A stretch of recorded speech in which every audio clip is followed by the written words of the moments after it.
ദൈർഘ്യമുള്ള നാഷണൽ സമരം, national movement, Congress party, പല പാർട്ടീസ് കൂടി വിമോചന സമരം നടന്നു. Government of India acts, constitutional ഗവൺമെന്റിന്റെ ഒരു പ്രിഡസസർ ആയിട്ട് വന്ന് 2 ഗവൺമെന്റ് ഓഫ് ഇന്ത്യ ആക്ട് പാസ്സാക്കി. അത് പാസ്സാക്കുന്ന ബ്രിട്ടീഷ് പാർലമെന്റ് ആണ്. Government of India act of 1919, government of India act of 1935. ഇതിന് ശേഷമാണ് പൂർണ്ണ സ്വരാജ് വേണം എന്ന് കോൺഗ്രസിന്റെ നാഗ്പൂർ റെസൊല്യൂഷൻ ഉണ്ടായിരുന്നു, ലാഹോർ റെസൊല്യൂഷൻ ഉണ്ടായിരുന്നു, കറാച്ചി റെസൊല്യൂഷൻ ഉണ്ടായിരുന്നു 1931. ഇങ്ങനെ പല പല റെസൊല്യൂഷൻസും, പല സമരം, നിസ്സഹരണ സമരം, നിങ്ങൾക്ക് എല്ലാവർക്കും അറിയാം. ചരിത്രത്തിലേക്ക് ഞാൻ കടക്കാനുള്ള നേരമല്ല. ഇമ്പോർട്ടന്റ് ആയിട്ടുള്ള കാര്യം, നമ്മുടെ 1947 ഇന്ത്യൻ ഇൻഡിപെൻഡൻസ് ആക്ട്, അത് പാസ്സാക്കുന്ന ബ്രിട്ടീഷ് പാർലമെന്റ് ആണ്. നമ്മൾ മനസ്സിലാക്കണം, ഈ സോവറിനിറ്റിയുടെ ഇഷ്യൂ വരുമ്പോൾ ബ്രിട്ടീഷ് പാർലമെന്റ് പാസ്സാക്കിയ ഒരു നിയമമാണ് ഇന്ത്യൻ ഇൻഡിപെൻഡൻസ് ആക്ട്. ആ ആക്ടിന്റെ കീഴിൽ, ആ നിയമത്തിന്റെ കീഴിൽ 2 ഡൊമിനിയൻ സ്റ്റേറ്റ്സ് ആണ് ഉണ്ടാകുന്നത്. ഇൻഡിപെൻഡന്റ് സ്റ്റേറ്റ്സ് എന്ന് പറയുന്നത് മുഴുവൻ ശരിയല്ല, ഇന്ത്യയും പാകിസ്ഥാനും ഉണ്ടാവുന്നു. ഡൊമിനിയൻ സ്റ്റേറ്റ്സ് ആണ്. കാരണം നമ്മുടെ ഗവർണർ ജനറൽ ആയിരുന്നു, അത് ആദ്യത്തെ governor general Lord Mountbatten ആയിരുന്നു, appointed by of course the crown. Second Rajagopalachari ആയിരുന്നു. അപ്പൊ പ്രസിഡന്റ് ഓഫ് ഇന്ത്യ എന്ന് പറയുന്ന അന്നില്ല. അങ്ങനെ ഈ ഇന്ത്യൻ ഇൻഡിപെൻഡൻസ് ആക്ടിന്റെ കീഴിലാണ് ഒരു കോൺസ്റ്റിറ്റ്യൂന്റ് അസംബ്ലി ഉണ്ടാകുന്നത്. അതിന്റെ അകത്ത് പറഞ്ഞു, there shall be A constituent assembly. ഇന്ത്യയിലും പാകിസ്ഥാനിലും ഉണ്ടായിരുന്നു. ഇന്ത്യയിലെ കോൺസ്റ്റിറ്റ്യൂന്റ് അസംബ്ലി ഏകദേശം 300ഓളം ആൾക്കാരെ ആണ് അതിലെ അംഗങ്ങളായിട്ട് വന്നത്. അവരാരായിരുന്നു എന്നറിയേണ്ട ആവശ്യമാണ്. കാരണം പ്രൊഫസർ ദിലീപ് കുമാർ പറഞ്ഞു, we the people of India എന്നാണ് നമ്മുടെ ഭരണഘടനയുടെ ആമുഖത്തിൽ ആദ്യ വാക്കുകൾ. ഈ V the people of India എന്ന് പറയുന്ന ഒരു സങ്കല്പമുണ്ട്. ഇത് നമ്മൾ എല്ലാവരും കൂടെ കൂടി ഉണ്ടാക്കിയതാണ് എന്നുള്ള ഒരു സങ്കല്പമുണ്ട്. ഈ കോൺസ്റ്റിറ്റ്യൂന്റ് അസംബ്ലിയിലെ അംഗങ്ങൾ എന്ന് പറയുന്നത്, ഇപ്പൊ ട്രാവൻകൂറിലും കൊച്ചിയിലും പ്രൊവിൻഷ്യൽ അസംബ്ലീസ് ഉണ്ടായിരുന്നു. അതുപോലെ ബാക്കി എല്ലായിടത്തും ബ്രിട്ടീഷ് ഇന്ത്യയിലുണ്ടായിരുന്നു, ബാക്കി പ്രിൻസിപ്പൽ സ്റ്റേറ്റ്സ് ഉണ്ടായിരുന്നു. അവിടുത്തെ അംഗങ്ങൾ തെരഞ്ഞെടുത്ത ആൾക്കാരാണ് ഈ കോൺസ്റ്റിറ്റ്യൂന്റ് അസംബ്ലിയിലെ മെമ്പേഴ്സ് ആയിട്ട് വന്നത്. അല്ലാതെ ഒരു ഡെമോക്രാറ്റിക് എലക്ഷൻ, ഡയറക്റ്റ് എലക്ഷൻ ഒരിക്കലും ഉണ്ടായിട്ടില്ല ഇവരെ സെലക്ട് ചെയ്യാനായിട്ട്. ഇവര് അങ്ങനെ വന്നു. അങ്ങനെ 300 പേര് 2 വർഷം 11 മാസവും 18 ദിവസവും എടുത്താണ് 26 നവംബറിലാണ് അവര് റെസൊല്യൂഷൻ പാസ് അഡോപ്റ്റ് ചെയ്യുന്ന കോൺസ്റ്റിറ്റ്യൂഷൻ ഓഫ് ഇന്ത്യ. അന്നും കോൺസ്റ്റിറ്റ്യൂഷൻ നടപ്പിൽ വന്നില്ല. അവര് തന്നെ തീരുമാനിച്ചു ജനുവരി 26, 1950 ആയിരിക്കണം അത് ഇന്ത്യ റിപ്പബ്ലിക് ആകുന്നത്. റിപ്പബ്ലിക് ആകാന്നതിന്റെ അർത്ഥം എന്താണെന്ന് വെച്ചാൽ, റിപ്പബ്ലിക്കിൽ എപ്പോഴും ഒരു elected head of the state ഉണ്ടാകും. അതിന് മുമ്പ് ഉണ്ടായിരുന്നത് ഹെഡ് ഓഫ് സ്റ്റേറ്റ് എന്ന് പറയുന്നത്, മൗണ്ട് ബാറ്റൻ എന്ന് പറയുന്ന head of is not elected. അതാണ് അതിന്റെ ഒരു സവിശേഷത. ഒരു റിപ്പബ്ലിക് അല്ലാത്തതിന്, ഫോർ എക്സാമ്പിൾ ഇംഗ്ലണ്ടില് ഹെഡ് ഓഫ് ദ സ്റ്റേറ്റ് എന്ന് പറയുന്ന ക്രൗൺ ആണ്, എലക്റ്റഡ് അല്ല. നോട്ട് ഇംഗ്ലണ്ട് ഒരു റിപ്പബ്ലിക് അല്ല, ഇന്ത്യ റിപ്പബ്ലിക് ആണ്. അതിന്റെ ഒരു വ്യത്യാസം, ജനാധിപത്യവും റിപ്പബ്ലിക്കും തമ്മിലുള്ള ഒരു വ്യത്യാസം. അല്ലാതെ സബ്സ്റ്റാൻറ്റീവ് ഡിഫറൻസസ് വേറെയുണ്ട്. അത് ഇപ്പൊ പറയാനായിട്ട് സമയമില്ല. അപ്പൊ വി ദ പീപ്പിൾ എന്ന് പറയുന്ന ശരിക്കും ഒരു റെറ്ററിക് ആണത്. എഴുതി വന്നപ്പോ വി ദ പീപ്പിൾ എന്ന് പറയുമ്പോൾ നമ്മളെല്ലാവരും നമ്മളെ പ്രതിനിധീകരിച്ച് ഇവരെ ഈ രീതിയിലുള്ള ഇലക്ഷനിലൂടെ വന്ന ആൾക്കാർ അവർ തീരുമാനിച്ചു, അത് നമുക്ക് സമ്മതിക്കാം. ഈ കോൺസ്റ്റിറ്റ്യൂഷൻ എഴുതുമ്പോൾ 395 വകുപ്പുകൾ എന്ന് ഞാൻ പറയാം ഉണ്ടായിരുന്നു. അമേരിക്കയില് ഫെഡറൽ കോൺസ്റ്റിറ്റ്യൂഷനും ഉണ്ട്, ഓരോ സ്റ്റേറ്റ്സിനും അവരുടേതായ കോൺസ്റ്റിറ്റ്യൂഷൻ ഉണ്ട്. അവിടെ ഒരു സ്റ്റേറ്റ് ഉണ്ട്, അലാബാമ എന്നും പറഞ്ഞു. അലാബാമ സ്റ്റേറ്റ് കോൺസ്റ്റിറ്റ്യൂഷൻ ഇസ് ഇന്ത്യയുടെ കോൺസ്റ്റിറ്റ്യൂഷനെക്കാളും ദൈർഘ്യം കൂടുതലുള്ള കോൺസ്റ്റിറ്റ്യൂഷനാണ്. പക്ഷെ അതിനുശേഷം ആ അലബാമ കോൺസ്റ്റിറ്റ്യൂഷൻ മാറ്റി വെച്ചാൽ ലോകത്തിൽ തന്നെ ഏറ്റവും ദൈർഘ്യമുള്ള കോൺസ്റ്റിറ്റ്യൂഷൻ ഇന്ത്യയുടെ കോൺസ്റ്റിറ്റ്യൂഷനാണ്. അത്രയ്ക്കും ക്ലേശിച്ച് സമയമെടുത്ത് ആലോചിച്ച് ചിന്തിച്ച് ഉണ്ടാക്കിയ കോൺസ്റ്റിറ്റ്യൂഷനാണ്. ഈ ഒരു അവസരം ഞാൻ തൊട്ടയൽവക്കം പാകിസ്ഥാനിൽ നടന്ന സംഭവ വികാസങ്ങളും കൊണ്ട് ഭരണഘടന രൂപീകരണത്തിന്റെ കാര്യത്തെ കുറിച്ച് ഞാൻ പറയും. അവിടെയും ഇന്ത്യൻ ഇൻഡിപെൻഡൻസ് ആക്ട് അനുസരിച്ച് കോൺസ്റ്റിറ്റ്യൂന്റ് അസംബ്ലി രൂപം കൊണ്ടു. അവിടെ എന്താ സംഭവിച്ചത്? അവിടെ ആദ്യത്തെ കോൺസ്റ്റിറ്റ്യൂഷൻ വരുന്നത് 1956 10 കൊല്ലം എടുത്തു ഏകദേശം ആദ്യത്തെ കോൺസ്റ്റിറ്റ്യൂഷൻ വരാൻ. അതിനുശേഷം അവിടെ പട്ടാളത്തിന്റെ ഇടപെടൽ, അതായത് പ്രധാന കാരണം ആരിലായിരിക്കണം അധികാരം കേന്ദ്രീകരിക്കേണ്ടത് എന്നുള്ള ഒരു തർക്കം വന്നു. ആദ്യത്തെ കോൺസ്റ്റിറ്റ്യൂഷൻ അവർ ഉപേക്ഷിച്ചു. രണ്ടാമത്തെ കോൺസ്റ്റിറ്റ്യൂഷൻ വരുന്ന 1962 അവിടെയും കാര്യങ്ങൾ ഒതുങ്ങുന്നില്ല. മൂന്നാമത്തെ കോൺസ്റ്റിറ്റ്യൂഷൻ വന്നു 1973. ഭുട്ടോ പ്രസിഡന്റ് ആയിരുന്നു, പ്രൈം മിനിസ്റ്റർ ആയിരുന്നു. അപ്പം ഭാരതത്തിന്റെ കോൺസ്റ്റിറ്റ്യൂഷൻ നമ്മൾ നോക്കിക്കഴിഞ്ഞാൽ 75ഓളം വർഷം സ്റ്റേബിളായിട്ട് അത് നമ്മുടെ ഭരണഘടനയെ നിലനിർത്തിക്കൊണ്ട് ജീവിക്കുന്ന ഒരു ലീഗൽ ഡോക്യുമെന്റ് എന്ന് മാത്രം അതിനെ വിശേഷിപ്പിക്കുന്നത് ശരിയല്ല. ഇതൊരു സോഷ്യൽ ഡോക്യുമെന്റ് ആണ്, ഒരു എക്കണോമിക് ആയിട്ടുള്ള ഡോക്യുമെന്റ് ആണ് അത്. അതായത് കോൺസ്റ്റിറ്റ്യൂഷൻ എന്ന് പറഞ്ഞാൽ നിയമമാണ്, ഒരു തരത്തിൽ പറഞ്ഞാൽ ഹയർ ലോ ആണ്. പക്ഷെ അത് നിയമം മാത്രമല്ല, അതിനെക്കുറിച്ച് പറയുന്നത് ഒരു രാജ്യത്തിന്റെ ജീവിതത്തിനെ ഓർഡർ ചെയ്യുന്ന ഏറ്റവും വലിയ ഒരു ഇൻസ്ട്രുമെന്റ് ആണ്. അതിൻ്റെ അകത്ത് നിന്നാണ് നമ്മളെല്ലാവരും നമ്മൾ എന്തെല്ലാം ചെയ്യുന്നതും അതിന്റെ ശരിയും തെറ്റും നമ്മൾ തീരുമാനിക്കുന്ന. അൾട്ടിമേറ്റ്ലി പിന്നെ കെൽസൺ എന്ന് പറയുന്ന വലിയൊരു ചിന്തകനുണ്ടായിരുന്നു. അതിൽ ഗ്രൂൺ നോം എന്ന് പറയും, അതായത് ഏറ്റവും നമുക്ക് ചോദ്യം ചെയ്യാൻ പറ്റാത്ത, ആർക്കും ചോദ്യം ചെയ്യാൻ പറ്റാത്ത ഒരു ലീഗൽ ആയിട്ടുള്ള ഫ്രെയിംവർക്ക് എന്ന് പറഞ്ഞ കോൺസ്റ്റിറ്റ്യൂഷൻ. നമ്മുടെ ഇന്ത്യയിൽ നിന്ന് രാഷ്ട്രീയക്കാർക്കോ ജനങ്ങൾക്കോ കോടതിക്കോ ആർക്കും തിരിഞ്ഞു നിന്ന് കോൺസ്റ്റിറ്റ്യൂഷൻ തെറ്റാന്ന് പറയാൻ ഒക്കില്ല. വേറെ എന്തെല്ലാം തെറ്റാണെന്ന് നമ്മൾ പറഞ്ഞാലും കോൺസ്റ്റിറ്റ്യൂഷൻ അനുസരിച്ച് ബാക്കി കാര്യങ്ങളൊക്കെ തീരുമാനിക്കപ്പെടണം. അത് നമ്മുടെ മനസ്സിൽ ആദ്യം, അതാണ് ഇന്നത്തെ ഈ ഡിബേറ്റിന്റെ ഏറ്റവും വലിയ പ്രസക്തി എന്ന് ഞാൻ പറയും. നമ്മൾ എന്തെല്ലാം ഇടന്ന് പറഞ്ഞാലും കോൺസ്റ്റിറ്റ്യൂഷന്റെ ഉള്ളിൽ നിന്ന് വേണം പറയാനായിട്ട്.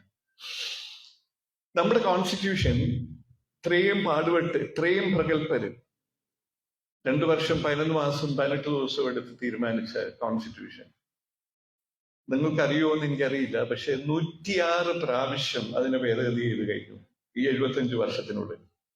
കാരണം നമ്മളെല്ലാവരും ആലോചിക്കും, ഇത്രയും പ്രഗത്ഭരായിട്ടുള്ള ആൾക്കാര് എത്ര സമയം എടുത്ത് കോൺസ്റ്റിറ്റ്യൂഷൻ ഉണ്ടാക്കി. ഞാൻ ഈ കുറച്ചു മുമ്പ് തന്നെ പറഞ്ഞു കോൺസ്റ്റിറ്റ്യൂഷൻ എതിരെ പോകാനൊക്കില്ല എന്ന് പറഞ്ഞു. പക്ഷെ ഇതേ കോൺസ്റ്റിറ്റ്യൂഷൻ പാർലമെന്റ് 106 പ്രാവശ്യം ഇന്നത്തെ ദിവസത്തിൽ ഭേദഗതി ചെയ്ത് കഴിഞ്ഞു. അതിനുപരിയായി നമ്മൾ ആലോചിച്ചു കഴിഞ്ഞാൽ അമേരിക്കൻ കോൺസ്റ്റിറ്റ്യൂഷൻ 240 വർഷമായി, 1789 വന്നതാണ് അമേരിക്കൻ കോൺസ്റ്റിറ്റ്യൂഷൻ.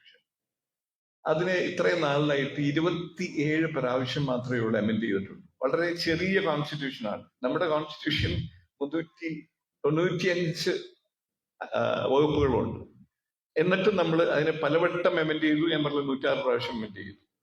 നമ്മുടെ കോൺസ്റ്റിറ്റ്യൂഷൻ വിഭാവന ചെയ്യുന്ന എന്തൊക്കെയാണ് പ്രധാനപ്പെട്ട കാര്യങ്ങൾ നിങ്ങൾ എല്ലാവരും അറിഞ്ഞിരിക്കേണ്ട ഭാഗങ്ങളുണ്ട്.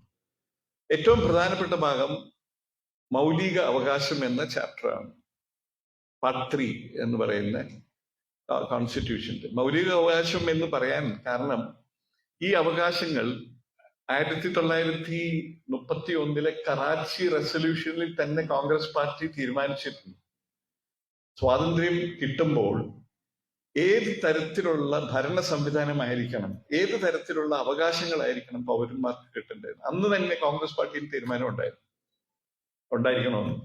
ഇത് തന്നെയാണ് ശരിക്കും ഭരണഘടന ഉണ്ടാക്കിയപ്പോൾ അതിലേക്ക് എഴുതി ചേർക്കപ്പെട്ടത്. മൗലിക അവകാശത്തിന്റെ പ്രത്യേകത എന്താണ്? നമ്മൾ മൗലിക അവകാശം, സാധാരണ നിയമാവകാശം എന്നൊക്കെ നമുക്ക് ഒരു തെറ്റിദ്ധാരണ ഉണ്ടാകാം. ഇതും ഒരു നിയമാവകാശം തന്നെയാണ് മൗലിക അവകാശം. ഇതിന്റെ പ്രത്യേകത എന്താണെന്ന് വെച്ച് കഴിഞ്ഞാൽ സാധാരണ പാർലമെന്റിനോ അല്ലെങ്കിൽ നമ്മുടെ സ്റ്റേറ്റ് ലെജിസ്ലേച്ചേഴ്സിനോ ഒരു നിയമം ഉണ്ടാക്കി ഈ മൗലിക അവകാശത്തിനെ ഹനിക്കാൻ സാധിക്കില്ല, അതിനെ എടുത്തു കളയാൻ സാധിക്കില്ല. അതാണ് ഒരു മൗലിക അവകാശത്തിന്റെ പ്രത്യേകത. എന്നാൽ മൗലിക അവകാശങ്ങളെ ഭരണഘടന ഭേദഗതി ചെയ്ത് എടുത്തു കളയാൻ പറ്റുമോ ഇല്ലയോ എന്നുള്ളത് ഒരു വലിയൊരു ക്വസ്റ്റ്യൻ ഉണ്ടായിരുന്നു. അത് അവസാനം 13 ജഡ്ജിമാരിരുന്ന് തീരുമാനിച്ചതാണ് കേശവാനന്ദ ഭാരതി ജഡ്ജ്മെന്റ്. അതിൽ പറഞ്ഞു സാധാരണ നിയമമല്ല ഭരണഘടന. അപ്പോ ഭരണഘടന അമെൻഡ് ചെയ്യുമ്പോൾ ഇത് ഒരു നിയമമായിട്ട് ട്രീറ്റ് ചെയ്യാൻ പറ്റില്ല. ഞാൻ നേരത്തെ പറഞ്ഞല്ലോ, ഭരണഘടന മൗലികാവകാശത്തിന്റെ പ്രത്യേകത അതിനെ അനിച്ചുകൊണ്ട് അതിനെതിരെ ഒരു നിയമവും പാസ്സാക്കാൻ നോക്കില്ല പാർലമെന്റ്. പക്ഷെ ഭരണഘടന അമെൻഡ് ചെയ്യുമ്പോൾ അത് നിയമമല്ല എന്ന് കേശവാനന്ദ ഭാരതി പ്രഖ്യാപിച്ചു. ആദ്യത്തെ ഏകദേശം 30 വർഷം സ്വാതന്ത്ര്യം കിട്ടിയതിന് ശേഷം ഉള്ള ഭാരതത്തിന്റെ ജീവിതം, ഒരു രാജ്യത്തിന്റെ ജീവിതം വളരെ ക്ലേശം, വളരെ ബുദ്ധിമുട്ട്. ഇന്ന് ചെറുപ്പക്കാരായിട്ടുള്ള നിങ്ങൾക്ക് ആയിട്ടുള്ള ആൾക്കാരുടെ കൂട്ടത്തിൽ ഉണ്ടെങ്കിൽ നിങ്ങൾക്ക് പറഞ്ഞാൽ മനസ്സിലാക്കാൻ പറ്റില്ല. ദാരിദ്ര്യം, നമ്മൾ ചെറിയ സാധനങ്ങൾ പോലും മാനുഫാക്ചർ ചെയ്യാൻ പറ്റാത്ത വളരെ ദാരിദ്ര്യം പിടിച്ച ഒരു രാജ്യമായിരുന്നു. പണ്ട് നമ്മൾ വലിയ ധനികരായിരുന്ന രാജ്യമായിരുന്നു, വലിയ സിവിലൈസേഷൻ ഉണ്ടെന്നൊക്കെ നമുക്ക് പറയാം. 1947 നമ്മൾ ബ്രിട്ടീഷുകാരെ കുറ്റം പറയും. അതിന്റെ പ്രധാന കാരണം അവർ ദൂർത്തടിച്ചു, നമ്മുടെ സ്വത്തൊക്കെ അടിച്ചുകൊണ്ട് പോയി. എന്താണെങ്കിലും എനിക്ക് ഇത്രേ പറയാനുള്ളൂ, 47 പണ്ഡിറ്റ് നെഹ്റുവും ക്യാബിനറ്റിന്റെ മുമ്പിൽ ഉണ്ടായിരുന്ന വലിയ ബുദ്ധിമുട്ടുള്ള തീരുമാനങ്ങളായിരുന്നു എടുക്കാനുണ്ടായിരുന്നത്. നമ്മുടെ മൗലിക അവകാശങ്ങളിൽ പറയുന്ന 3-4 കാര്യങ്ങൾ മാത്രം ഞാനിവിടെ പെട്ടെന്ന് ഓടിച്ച് പറയാം. ഒന്ന്, സമത്വത്തിന്റെ 3 വകുപ്പുകളാണ് articles 14, 15 and 16. There shall be equality before the law. നിയമത്തിന് മുമ്പിൽ എല്ലാവരും ഈക്വൽ ആണ്. There shall be equal protection of the laws. എല്ലാവർക്കും ഈക്വൽ പ്രൊട്ടക്ഷൻ. അത് ശരിക്കും പറഞ്ഞു കഴിഞ്ഞാൽ ഡോക്ട്രിൻ ഓഫ് ക്ലാസിഫിക്കേഷൻ. ഇപ്പൊ പ്രസിഡന്റ്, ഉദാഹരണം പറഞ്ഞാൽ പ്രസിഡന്റ് ഇവിടെ വരുന്നു, അപ്പൊ റോഡ് ഉപയോഗിക്കാനുള്ള റൈറ്റ് എല്ലാവർക്കും ഉണ്ട്. പക്ഷെ പ്രസിഡന്റ് വരുമ്പോൾ നമ്മളെല്ലാവരും മാറിക്കൊടുക്കണം, പ്രസിഡന്റിനെ കടത്തിവിടും. അതിനൊരു ലോജിക്കലായിട്ടുള്ള ഇന്റലിജിബിൾ ഡിഫറൻഷ്യേഷൻ ഉണ്ട് പ്രസിഡന്റും സാധാരണക്കാരും തമ്മിൽ വ്യത്യാസപ്പെടുത്തിക്കൊണ്ട്. അതാണ് അതിന്റെ equal protection of the laws എന്ന് പറയുന്നതിന്റെ ആർട്ടിക്കിൾ 14. ഇതുപോലെ തന്നെ ആർട്ടിക്കിൾ 15, 16 പറയുന്നത് ജോലിയുടെ കാര്യങ്ങളിൽ അല്ലെങ്കിൽ പൊതുസ്ഥലത്ത് പ്രവേശിക്കുന്ന കാര്യങ്ങളിൽ വിവേചനം പാടില്ല. വിവേചനം എന്തെല്ലാം കാര്യത്തിൽ പാടില്ല? ജാതി, മതം, റേസ്. ഞാൻ ഈ റേസിനെ കുറിച്ച് പറയുമ്പോൾ എനിക്കൊരു കാര്യം ഇവിടെ പറയാനായിട്ട് ഞാൻ ആഗ്രഹിക്കുന്നു. ഇവിടെ ഒരു ധാരണയുണ്ട്, നമ്മളെല്ലാം ഒരു റേസ് ആണ് എന്നുള്ള ഒരു ധാരണയുണ്ട്. ഒരു റേസ് ആയിരുന്നെങ്കിൽ ഈ റേസിന്റെ കാര്യം പറഞ്ഞ് വിവേചനം പാടില്ല എന്ന് എന്തുകൊണ്ടാണ് നമ്മുടെ ഫൗണ്ടിങ് ഫാദേഴ്സ് എഴുതി ചേർത്തത്? അവർക്കറിയാമായിരുന്നു ഇന്ത്യയിൽ പല ഭാഗങ്ങളിൽ നിന്നും പല റേസസ് വന്നിരുന്നു. ഇവിടെ അവരുണ്ട് ഇപ്പോഴും. അവർ ഇന്ത്യക്കാരാണ്, അത് വേറെ കാര്യം. പക്ഷെ റേസസ് എന്ന് പറഞ്ഞ റേഷ്യൽ കാര്യം പറഞ്ഞുകൊണ്ട് വിവേചനം പാടില്ല എന്ന് അവർ എഴുതി ചേർത്തതിന് കാരണം റേസസ് ഉണ്ടായിരുന്നുകൊണ്ട് മാത്രമാണ്.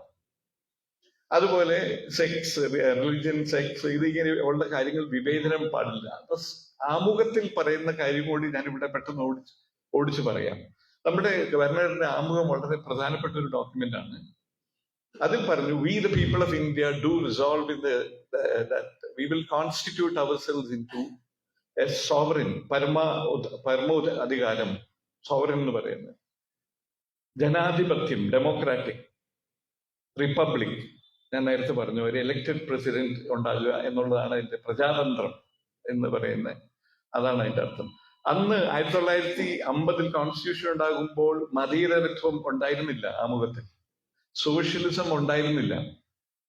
അത് 1977 3/1/77 42ാം ഭേദഗതി അനുസരിച്ച് എഴുതി ചേർത്തതാണ് സോഷ്യലിസവും മതേതരത്വവും.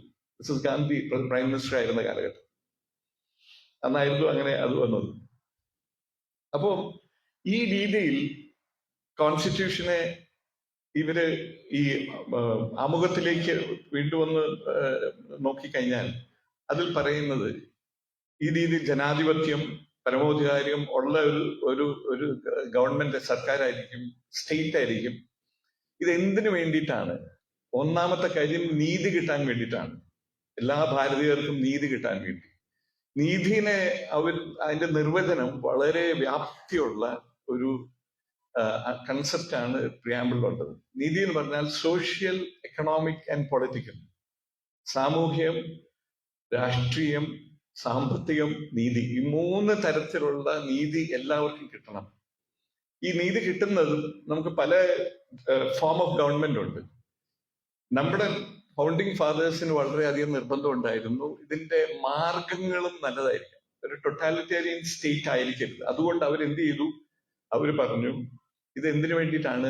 Liberty, so that we get liberty, അതായത് സ്വാതന്ത്ര്യം, ലിബർട്ടി ഓഫ് തോട്ട്, നമുക്ക് ചിന്തിക്കാനുള്ള സ്വാതന്ത്ര്യം, എക്സ്പ്രഷൻ, നമുക്ക് പ്രകടിപ്പിക്കാൻ, നമ്മൾ സ്വന്തമായിട്ട് ചിന്തിക്കുകയും നമ്മൾ പ്രകടിപ്പിക്കാനുള്ള പൂർണ്ണ സ്വാതന്ത്ര്യമുണ്ട്, നമുക്ക് വർഷിപ്പ് ചെയ്യാനുള്ള സ്വാതന്ത്ര്യമുണ്ട്, ബിലീവ് ചെയ്യാനുള്ള സ്വാതന്ത്ര്യമുണ്ട്, നമുക്ക് നമ്മുടെ ഇഷ്ടം അനുസരിച്ച് നമുക്ക് ബിലീവ് ചെയ്യാനുള്ള സ്വാതന്ത്ര്യമുണ്ട്. പിന്നെയുള്ളതാണ് സമത്വം, equality of status and opportunity. Status എല്ലാവർക്കും ഒരുപോലെ, അവസരങ്ങൾ എല്ലാവർക്കും ഒരുപോലെ. ഇതെല്ലാം കഴിഞ്ഞ് അവസാനം ആമുഖത്തിൽ വരുന്നതാണ് സാഹോദര്യത്വം, അതായത് ഫ്രെറ്റേണിറ്റി, സാഹോദര്യത്വം. ഇതെല്ലാം എന്തിനു വേണ്ടിയിട്ടാണ്? അവസാനം പറയുന്നതാണ് so that the dignity of the individual is respected. Dignity എന്ന് പറഞ്ഞാൽ നമ്മൾ എല്ലാവരും മനുഷ്യരായിട്ട് ജനിച്ചു വീണാൽ ഈ ലോകത്തേക്ക് നമ്മൾക്ക് എല്ലാവർക്കും ഒരു അന്തസ്സോടെ ജീവിക്കാനുള്ള അവകാശമുണ്ട്. ലോകത്തിൽ എവിടെയും, ഇന്ത്യയിൽ മാത്രമല്ല എല്ലായിടത്തും. ഇപ്പം അത് നാച്ചുറൽ ലോയുടെ ഒരു വലിയൊരു ഭാഗമായിട്ടാണ് കണക്കാക്കുന്നത് ഡിഗ്നിറ്റി. അത് ഇന്ന് ഇന്ത്യയിലെ സുപ്രീം കോടതിന്റെ വിധികൾ അനുസരിച്ച് അത് വളരെ വലിയൊരു ജൂറിസ്പ്രുഡൻസ് ആയിട്ട് മാറിക്കഴിഞ്ഞു. ഡിഗ്നിറ്റി ബേസ്ഡ് ആയിട്ട്, ഇപ്പൊ ഹാൻഡിക്യാപ്ഡ് ആയിരിക്കാം, അല്ലെങ്കിൽ ഡിഫറെന്റ്ലി സെക്ഷലി ഓറിയന്റഡ് ആൾക്കാരായിരിക്കാം, ഇവരുടെ എല്ലാവരെയും അക്കോമഡേറ്റ് ചെയ്യുന്ന ഈ ഡിഗ്നിറ്റി എന്ന് പറയുന്ന, ഓട്ടോണോമി എന്ന് പറയുന്ന കൺസെപ്റ്റാണ്. നമ്മൾ എല്ലാവർക്കും വ്യക്തി സ്വാതന്ത്ര്യമുണ്ട്, നമ്മുടെ രീതിയിൽ നമ്മൾക്ക് നിയമം തെറ്റിക്കാതെ ജീവിക്കാനുള്ള അധികാരമുണ്ട്. അതാണ് ഈ ഡിഗ്നിറ്റിയുടെ പ്രത്യേകത. ഇനി നമ്മുടെ ആദ്യത്തെ, ഞാനിത് പറഞ്ഞ ശേഷം ഈ മൗലികാവകാശങ്ങളിലേക്ക് തിരിച്ചു പിന്നെയും വരികയാണ്. ആർട്ടിക്കിൾ 19, ഞാൻ സമത്വം പറഞ്ഞു. 19 നിങ്ങൾക്ക് എല്ലാവർക്കും, നമ്മൾ കോടതികളിൽ എല്ലാവരും ഏറ്റവും കൂടുതൽ ഉപയോഗിക്കുന്ന ഒരു ഭാഗമാണ്. നമ്മുടെ ഫ്രീഡം, സ്വാതന്ത്ര്യങ്ങൾ എന്തൊക്കെയാണ്? നമുക്ക് ഫ്രീ ആയിട്ട് speech, free speech and expression.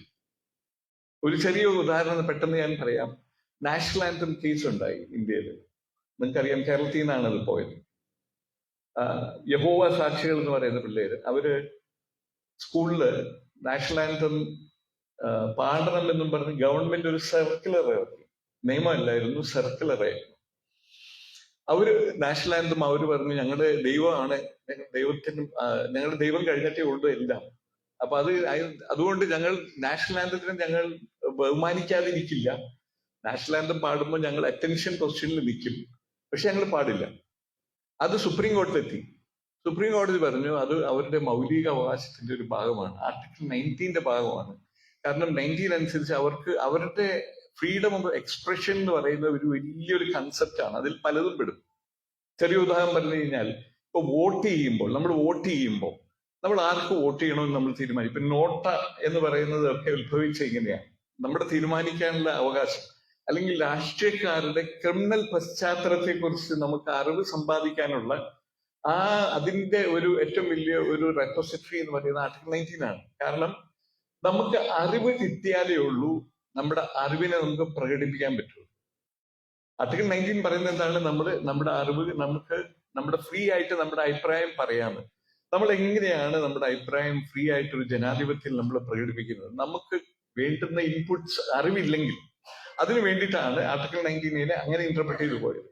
പിന്നെ article 21, no one shall be deprived of his life or liberty except in accordance with the procedure established by law. ഒരു വ്യക്തി, സിറ്റിസൺ അല്ല, പൗരനല്ല, ആർക്കും ഇന്ത്യയിൽ അവരുടെ ജീവിതമോ അവരുടെ പേഴ്സണൽ ലിബർട്ടിയോ സ്വാതന്ത്ര്യമോ നിയമം അനുശാസിക്കുന്ന അല്ലാതെ എടുത്തു കളയാൻ പറ്റില്ല. ഇത് AK ഗോപാലനിൽ ഈ കേസ് ആദ്യം ഈ ആർട്ടിക്കിൾ വന്നു. AK ഗോപാലൻ നിങ്ങൾക്ക് എല്ലാവർക്കും അറിയാവുന്ന വലിയ പ്രമുഖനായ ഒരു കമ്മ്യൂണിസ്റ്റ് ലീഡറായിരുന്നു. അദ്ദേഹത്തിന് മദ്രാസ് പ്രിവെന്റീവ് ഡിറ്റൻഷൻ നിയമം അനുസരിച്ച് ജയിലിൽ അടച്ചു. അപ്പോ പുള്ളി പറഞ്ഞു ഈ പ്രൊസീജിയർ ഫെയർ അല്ല. അപ്പൊ ഗവൺമെന്റ് വാദം എന്തായിരുന്നു? പ്രൊസീജിയർ എസ്റ്റാബ്ലിഷ്ഡ് ബൈ ലോ, നിയമമുണ്ട്, അപ്പൊ പിന്നെ അത് വേറെ ഒന്നും നോക്കണ്ട. സുപ്രീം കോടതി അത് അംഗീകരിച്ചു, 4 ജഡ്ജിമാർ അത് അംഗീകരിച്ചു. അത് പിന്നീട് മനേക ഗാന്ധി ആയി കഴിഞ്ഞപ്പോഴത്തേനും അത് അങ്ങനെയല്ല, ആ നിയമം തന്നെ ഫെയർ ആയിരിക്കണം എന്ന് പറഞ്ഞ് നമ്മുടെ നിയമം വളർന്നു കഴിഞ്ഞു ഓൾറെഡി. പക്ഷേ ഞാൻ പറഞ്ഞു വന്നത്, ഈ ആർട്ടിക്കിൾ 21 പറയുന്നത് നമ്മുടെ സ്വാതന്ത്ര്യം എടുത്തു കളയാൻ ഒക്കില്ല. പിന്നെ ആർട്ടിക്കിൾസ് 25 to 30 മതസ്വാതന്ത്ര്യം, മൈനോറിറ്റി റൈറ്റ്സ്, ആർട്ടിക്കിൾ 30, ഇത്രയൊക്കെയാണ് ഏകദേശം ഫണ്ടമെന്റൽ റൈറ്റ്സിൽ നമ്മുടെ ഭരണഘടന തരുന്നത്. ഇനി ഭരണഘടനയിൽ തരുന്ന വേറൊരു പ്രധാനപ്പെട്ട ഒരു ചാപ്റ്റർ ഓൺ സോഷ്യൽ റൈറ്റ്സ് ഉണ്ട്. അതിനെ വിശേഷിപ്പിക്കുന്ന ഡയറക്റ്റ് പ്രിൻസിപ്പിൾസ് എന്നാണ്. ഈ ഡയറക്റ്റ് പ്രിൻസിപ്പിൾസും ഫണ്ടമെന്റൽ റൈറ്റ്സും തമ്മിലുള്ള വ്യത്യാസം, ഫണ്ടമെന്റൽ റൈറ്റ്സ് എൻഫോഴ്സിബിൾ ആണ്. ഡയറക്റ്റ് പ്രിൻസിപ്പിൾസ് കോടതിയിൽ പോയി അത് നടപ്പിൽ ആക്കണം എന്ന് പറഞ്ഞ് കോടതിയിൽ കേസ് കൊടുക്കാൻ ഒക്കില്ല. പക്ഷേ ഡയറക്റ്റ് പ്രിൻസിപ്പിൾസ് സുപ്രീം കോർട്ട് പല കേസുകളിൽ ഇന്റർപ്രറ്റ് ചെയ്ത് പറഞ്ഞു, ഡയറക്റ്റ് പ്രിൻസിപ്പിൾസും ഫണ്ടമെന്റൽ റൈറ്റ്സും ഒരു രഥത്തിന്റെ 2 ചക്രം പോലെയാണ്. 2 ചക്രവും ശക്തിയായിട്ട് സ്മൂത്ത് ആയിട്ട് ഓടിയാലേ ഉള്ളൂ രാജ്യം മുന്നോട്ട് പോവുള്ളൂ. അതുകൊണ്ട് ഈ സോഷ്യൽ റൈറ്റ്സ് എന്ന് പറഞ്ഞാൽ എന്താ? ലൈവ്ലിഹുഡ്, അതായത് നമുക്ക് ജീവിക്കാനുള്ള ഉപജീവന മാർഗം, എഡ്യൂക്കേഷൻ, പിന്നെ സ്ത്രീകൾക്ക് കിട്ടേണ്ട റൈറ്റ്സ്, പിള്ളേർക്ക് കിട്ടേണ്ട അവകാശങ്ങൾ, ഇത് നേരിട്ട് അന്ന് നടപ്പിലാക്കാൻ പറ്റുന്ന ഒരു അവസ്ഥയല്ലായിരുന്നു ഭരണഘടന ഉണ്ടായ സമയത്ത്. പക്ഷെ പതുക്കെ ഗവൺമെന്റുകൾ അത് നടപ്പിലാക്കണമെന്നുള്ളതാണ് ഡയറക്റ്റ് പ്രിൻസിപ്പിൾസ് അനുശാസിക്കുന്നത്. പിന്നെ ഉള്ള ഒരു കാര്യം ഉള്ളത് ഫണ്ടമെന്റൽ ഡ്യൂട്ടീസ് ഉണ്ട്, നിങ്ങൾ എല്ലാവരും അറിഞ്ഞിരിക്കേണ്ടതാണ്. അതിലൊരു ഫണ്ടമെന്റൽ ഡ്യൂട്ടി മാത്രമേ ഞാൻ പറയാം. അതിൽ പറയുന്നു, നമ്മുടെ ഓരോ പൗരൻ ഭരണഘടന അനുസരിച്ച് you have to abide by the constitution. ഇപ്പൊ ഞാനിങ്ങനെ പലപ്പോഴും ഞാൻ യാത്രയ്ക്ക് പോകുമ്പോൾ കാണുന്ന ഒരു കാര്യം, ചെറിയൊരു കാര്യമാണ്, പക്ഷെ എന്റെ മനസ്സിൽ അത് വലിയൊരു കാര്യമായിട്ട് ഞാൻ കാണുന്നു. നമ്മുടെ ട്രാഫിക് നിയമങ്ങൾ. ഞാൻ ഒരു ചിറ്റൂർ റോഡിൽ കൂടി ആണ് പലപ്പോഴും പോകുന്നത്. പാലം കയറി അവിടെ ഇറങ്ങി വരുമ്പോ നോ റൈറ്റ് ടേൺ എന്ന് കാണാം. ഞാൻ പറയാം, ഒരു 95% ആൾക്കാരും, 95 അല്ല, പറ്റുമെങ്കിൽ 99% ആൾക്കാരും ഇങ്ങനെ ഒരു ബോർഡ് പോലീസുകാർ വന്ന, എനിക്കൊന്ന് ചെറിയ ബോർഡായിരുന്നു, അത് അവര് കുറച്ചും കൂടി വലുതാക്കി, ഇത്രയും വലുതാക്കി. പക്ഷെ എല്ലാവരും റൈറ്റ് ടേൺ ചെയ്താ പോകുന്നത്. പലപ്പോഴും പോലീസുകാർ നിൽക്കെയാണ് ഈ നിയമത്തിനെ കാറ്റിൽ പറപ്പിക്കുന്നത്. ഇങ്ങനെ കാറ്റിൽ പറപ്പിച്ച് നമ്മുടെ രാജ്യത്ത് ഉണ്ടാക്കുന്ന നിയമം നോ എൻട്രി, നമ്മൾ കണ്ണുകൊണ്ട് കണ്ട് നമ്മൾ നിയമം പാലിക്കേണ്ട ആൾക്കാർ നമ്മൾ നിയമം പാലിക്കുന്നത്. അങ്ങനെയാണെങ്കിൽ നമ്മൾ ഭരണഘടന അനുസരിച്ചാണോ നമ്മൾ ജീവിക്കുന്ന? അല്ല. കാരണം ഭരണഘടന എന്ന് പറഞ്ഞാൽ ഭരണഘടന മാത്രമല്ല, നമ്മൾ ഈ ചർച്ച മുഴുവൻ നടത്തുന്നുണ്ടല്ലോ, ഭരണഘടനയുടെ കീഴിലുണ്ടാക്കിയ എല്ലാ നിയമങ്ങളും എല്ലാം പാലിക്കാൻ നമ്മൾ ബാധ്യസ്ഥരാണ്. അതല്ലെങ്കിൽ അതിന്റെ നിയമം തെറ്റാണെങ്കിൽ നമുക്ക് കോടതിയിൽ പോയി അതിനെ ചാലഞ്ച് ചെയ്യാം. അല്ലെങ്കിൽ നിയമം, ഇപ്പോ പാർലമെന്റിൽ ഫാർമേഴ്സ് നിയമം കൊണ്ടുവന്നു, അധികം ചർച്ചയൊന്നും ചെയ്യാതെ പാർലമെന്റിൽ ഫാർമേഴ്സ് നിയമം കൊണ്ടുവന്നു, പാസാക്കി. ദൈർഘ്യമുള്ള ഫാർമേഴ്സിന്റെ സമരം കാരണം അത് പിൻവലിക്കേണ്ടി വന്നു. അതും ആകാം, അതൊരു ഗാന്ധിയൻ മെത്തേഡാണ്, തീർച്ചയായിട്ടും ആകാം. പക്ഷെ നിയമം ഉണ്ടെങ്കിൽ ഒന്നെങ്കിൽ ആ നിയമം മാറ്റണം, അല്ലെങ്കിൽ അത് പാലിക്കപ്പെടണം. ഇതാണ് ഭരണഘടനയുടെ ഏറ്റവും കാതലായ കാര്യം എന്ന് ഞാനിവിടെ ഓർമ്മിപ്പിക്കുകയാണ്. ഇനി നമ്മൾ നോക്കേണ്ടത് എന്താണെന്ന് വെച്ച് കഴിഞ്ഞാല്, ആദ്യ കാലഘട്ടത്തിൽ ശരിക്കും പറഞ്ഞു കഴിഞ്ഞാൽ ഇന്ത്യ ഒരു സോഷ്യലിസ്റ്റ് പാത്തിലായിരുന്നു പോയിക്കൊണ്ടിരുന്നത്. കാരണം ഇവിടെ ജമീന്ദാരി നിയമം ഉണ്ടായിരുന്നു, ഭൂമികൾ കൂടുതലും കുറച്ചു പേരുടെ ആയിരുന്നു, അവരുടെ കയ്യിലായിരുന്നു, കോൺസെൻട്രേറ്റഡ് ആയിരുന്നു. ആദ്യം കോൺഗ്രസ് ഗവൺമെന്റ് ചെയ്തത് ജമീന്ദാരി അബോളിഷൻ ആക്ട് കൊണ്ടുവന്നു, നമ്മുടെ കേരളത്തിൽ ഇപ്പോൾ ലാൻഡ് റിഫോംസ് ആക്ട് കൊണ്ടുവന്നു. ഭാരതത്തിന്റെ സർക്കാരിന്റെ കയ്യിൽ പണമില്ലായിരുന്നു, വളരെ high level of direct taxation ആയിരുന്നു. കാരണം ടാക്സ് ചെയ്യാനായിട്ട് വേറെ ട്രാൻസാക്ഷൻസ് ഇല്ല, അപ്പൊ അതുകൊണ്ട് ഇൻകം മുഴുവൻ ടാക്സ് ചെയ്യുമായിരുന്നു. കുറെ കുറെ institutes of higher learning like IIT, Indian institute of science ഒക്കെ പണ്ഡിറ്റ് നെഹ്റു വളരെ താല്പര്യമെടുത്ത് സ്ഥാപിച്ചു. അതിന്റെ ഗുണങ്ങൾ തീർച്ചയായിട്ടും കിട്ടി. പക്ഷേ നമുക്ക് തെറ്റ് പറ്റിയ ഒരു ഭാഗം എവിടെയാണെന്ന് വെച്ച് കഴിഞ്ഞാൽ, നമ്മളിപ്പം സിംഗപ്പൂർ, മലേഷ്യ, നമ്മുടെ ഏഷ്യൻ റീജിയനിലുണ്ടായ ചൈന ഉൾപ്പെടെയുള്ള രാജ്യങ്ങൾ ചെയ്തത്, പ്രൈമറി എഡ്യൂക്കേഷനും ഹെൽത്തിലും അതാത് ഗവൺമെന്റുകൾ ധാരാളം പണം ഇൻവെസ്റ്റ് ചെയ്തു. ഇന്ത്യൻ ഗവൺമെന്റ് അവിടെ ഒരു വീഴ്ച പറ്റി എന്ന് എനിക്ക് തോന്നുന്നു. പല പണ്ഡിതരുടെയും വിശ്വാസം അതാണ്. അത് നമ്മൾ ചെയ്യാതിരുന്നതിന്റെ ഫലമായിട്ട് എന്ത് പറ്റിയെന്ന് വെച്ച് കഴിഞ്ഞാൽ, ഇന്ന് നമുക്ക് ഉള്ള സ്കിൽ ഫോഴ്സ്, പിന്നെ health, for example malnutrition statistics എന്ന് പറയുന്നത് 22% ഇന്ത്യൻസ് ആർ ഹാവിങ് മാൽന്യൂട്രീഷൻ. ഒരു രാജ്യത്തിന്റെ വർക്ക് ഫോഴ്സിന്റെ എഫിഷ്യൻസി എന്ന് പറയുന്നത് ഹെൽത്തും എഡ്യൂക്കേഷനും വളരെ പ്രധാനപ്പെട്ട കാര്യമാണ്. ഇന്ത്യ ഈ കാര്യത്തിൽ ആദ്യത്തെ ഒരു 10, 40, 50 കൊല്ലം നമ്മൾ അതിൽ പിന്നോക്കമായിപ്പോയി. ഹയർ ഇൻസ്റ്റിറ്റ്യൂട്ട്സ് തീർച്ചയായിട്ടും നമ്മൾ ഉണ്ടാക്കി, നമ്മൾ തീർച്ചയായിട്ടും ശ്ലാഘനീയമാണ്. ഇങ്ങനെയൊക്കെ ഇരിക്കുകയാണ് 91-ൽ 1991-ൽ നിങ്ങൾക്ക് എല്ലാവർക്കും അറിയാവുന്ന ഫോറിൻ എക്സ്ചേഞ്ചിന്റെ ഒരു വലിയ പ്രോബ്ലം വന്നു. അങ്ങനെ ഭാരതം റിഫോംസിന്റെ പാതയിലൂടെ കടന്നുപോയി. മൻമോഹൻ സിംഗ് അന്ന് ഫിനാൻസ് മിനിസ്റ്റർ ആയിരുന്നു. പുള്ളിയുടെ മേൽനോട്ടത്തിൽ നമ്മൾ റിഫോംസ് സ്വീകരിച്ചു, ലിബറലൈസേഷൻ സ്വീകരിച്ചു. അപ്പം ഈ റിഫോംസ് സ്വീകരിക്കുക എന്ന് പറയുമ്പോൾ നമ്മളിപ്പോ ഇന്ന് റിഫോംസിന്റെ പാതയിലൂടെ പോയി. ആദ്യം നമുക്ക് മൊണോപ്പൊളീസ് റെസ്ട്രിക്റ്റീവ് ട്രേഡ് പ്രാക്ടീസ് ആക്ട് ഉണ്ടായിരുന്നു 1969. കോൺസെൻട്രേഷൻ ഓഫ് വെൽത്ത് ഒഴിവാക്കാൻ ഒത്തിരി ആൾക്കാർ, കുറച്ച് പേരുടെ പേരിൽ പണം ഈ കമ്പനീസ് എല്ലാം ഉണ്ടാകാതിരിക്കാനായിട്ട് മൊണോപ്പൊളീസ് റെസ്ട്രിക്റ്റീവ് ട്രേഡ് പ്രാക്ടീസ് ആക്ട് കൊണ്ടുവന്നു. പക്ഷേ പിന്നീട് നമ്മളിപ്പോ അതിനെ മാറ്റി ഇന്നിപ്പോ കോമ്പറ്റീഷൻ ആക്ട് കൊണ്ടുവന്നു 2002 ഇന്നിപ്പോ ഇന്ത്യ ഗ്ലോബൽ എക്കോണമി എന്നും പറഞ്ഞ് നമ്മൾ മുന്നോട്ട് പോയിക്കൊണ്ടിരിക്കുകയാണ്. നമ്മളിപ്പോ 4th ലാർജസ്റ്റ് GDP എന്നാണ് നമ്മുടെ തന്നെ ലേശം അഹങ്കാരത്തോടെ എന്ന് എനിക്ക് തോന്നുന്നു നമ്മൾ പറയുന്നു. നമ്മൾ അതിലേക്ക് കടന്ന് എന്ന് നമ്മളൊന്ന് വിശകലനം ചെയ്ത് കഴിഞ്ഞാൽ എന്താണ് യഥാർത്ഥത്തിൽ നമ്മുടെ ഭാരതീയരുടെ അവസ്ഥ?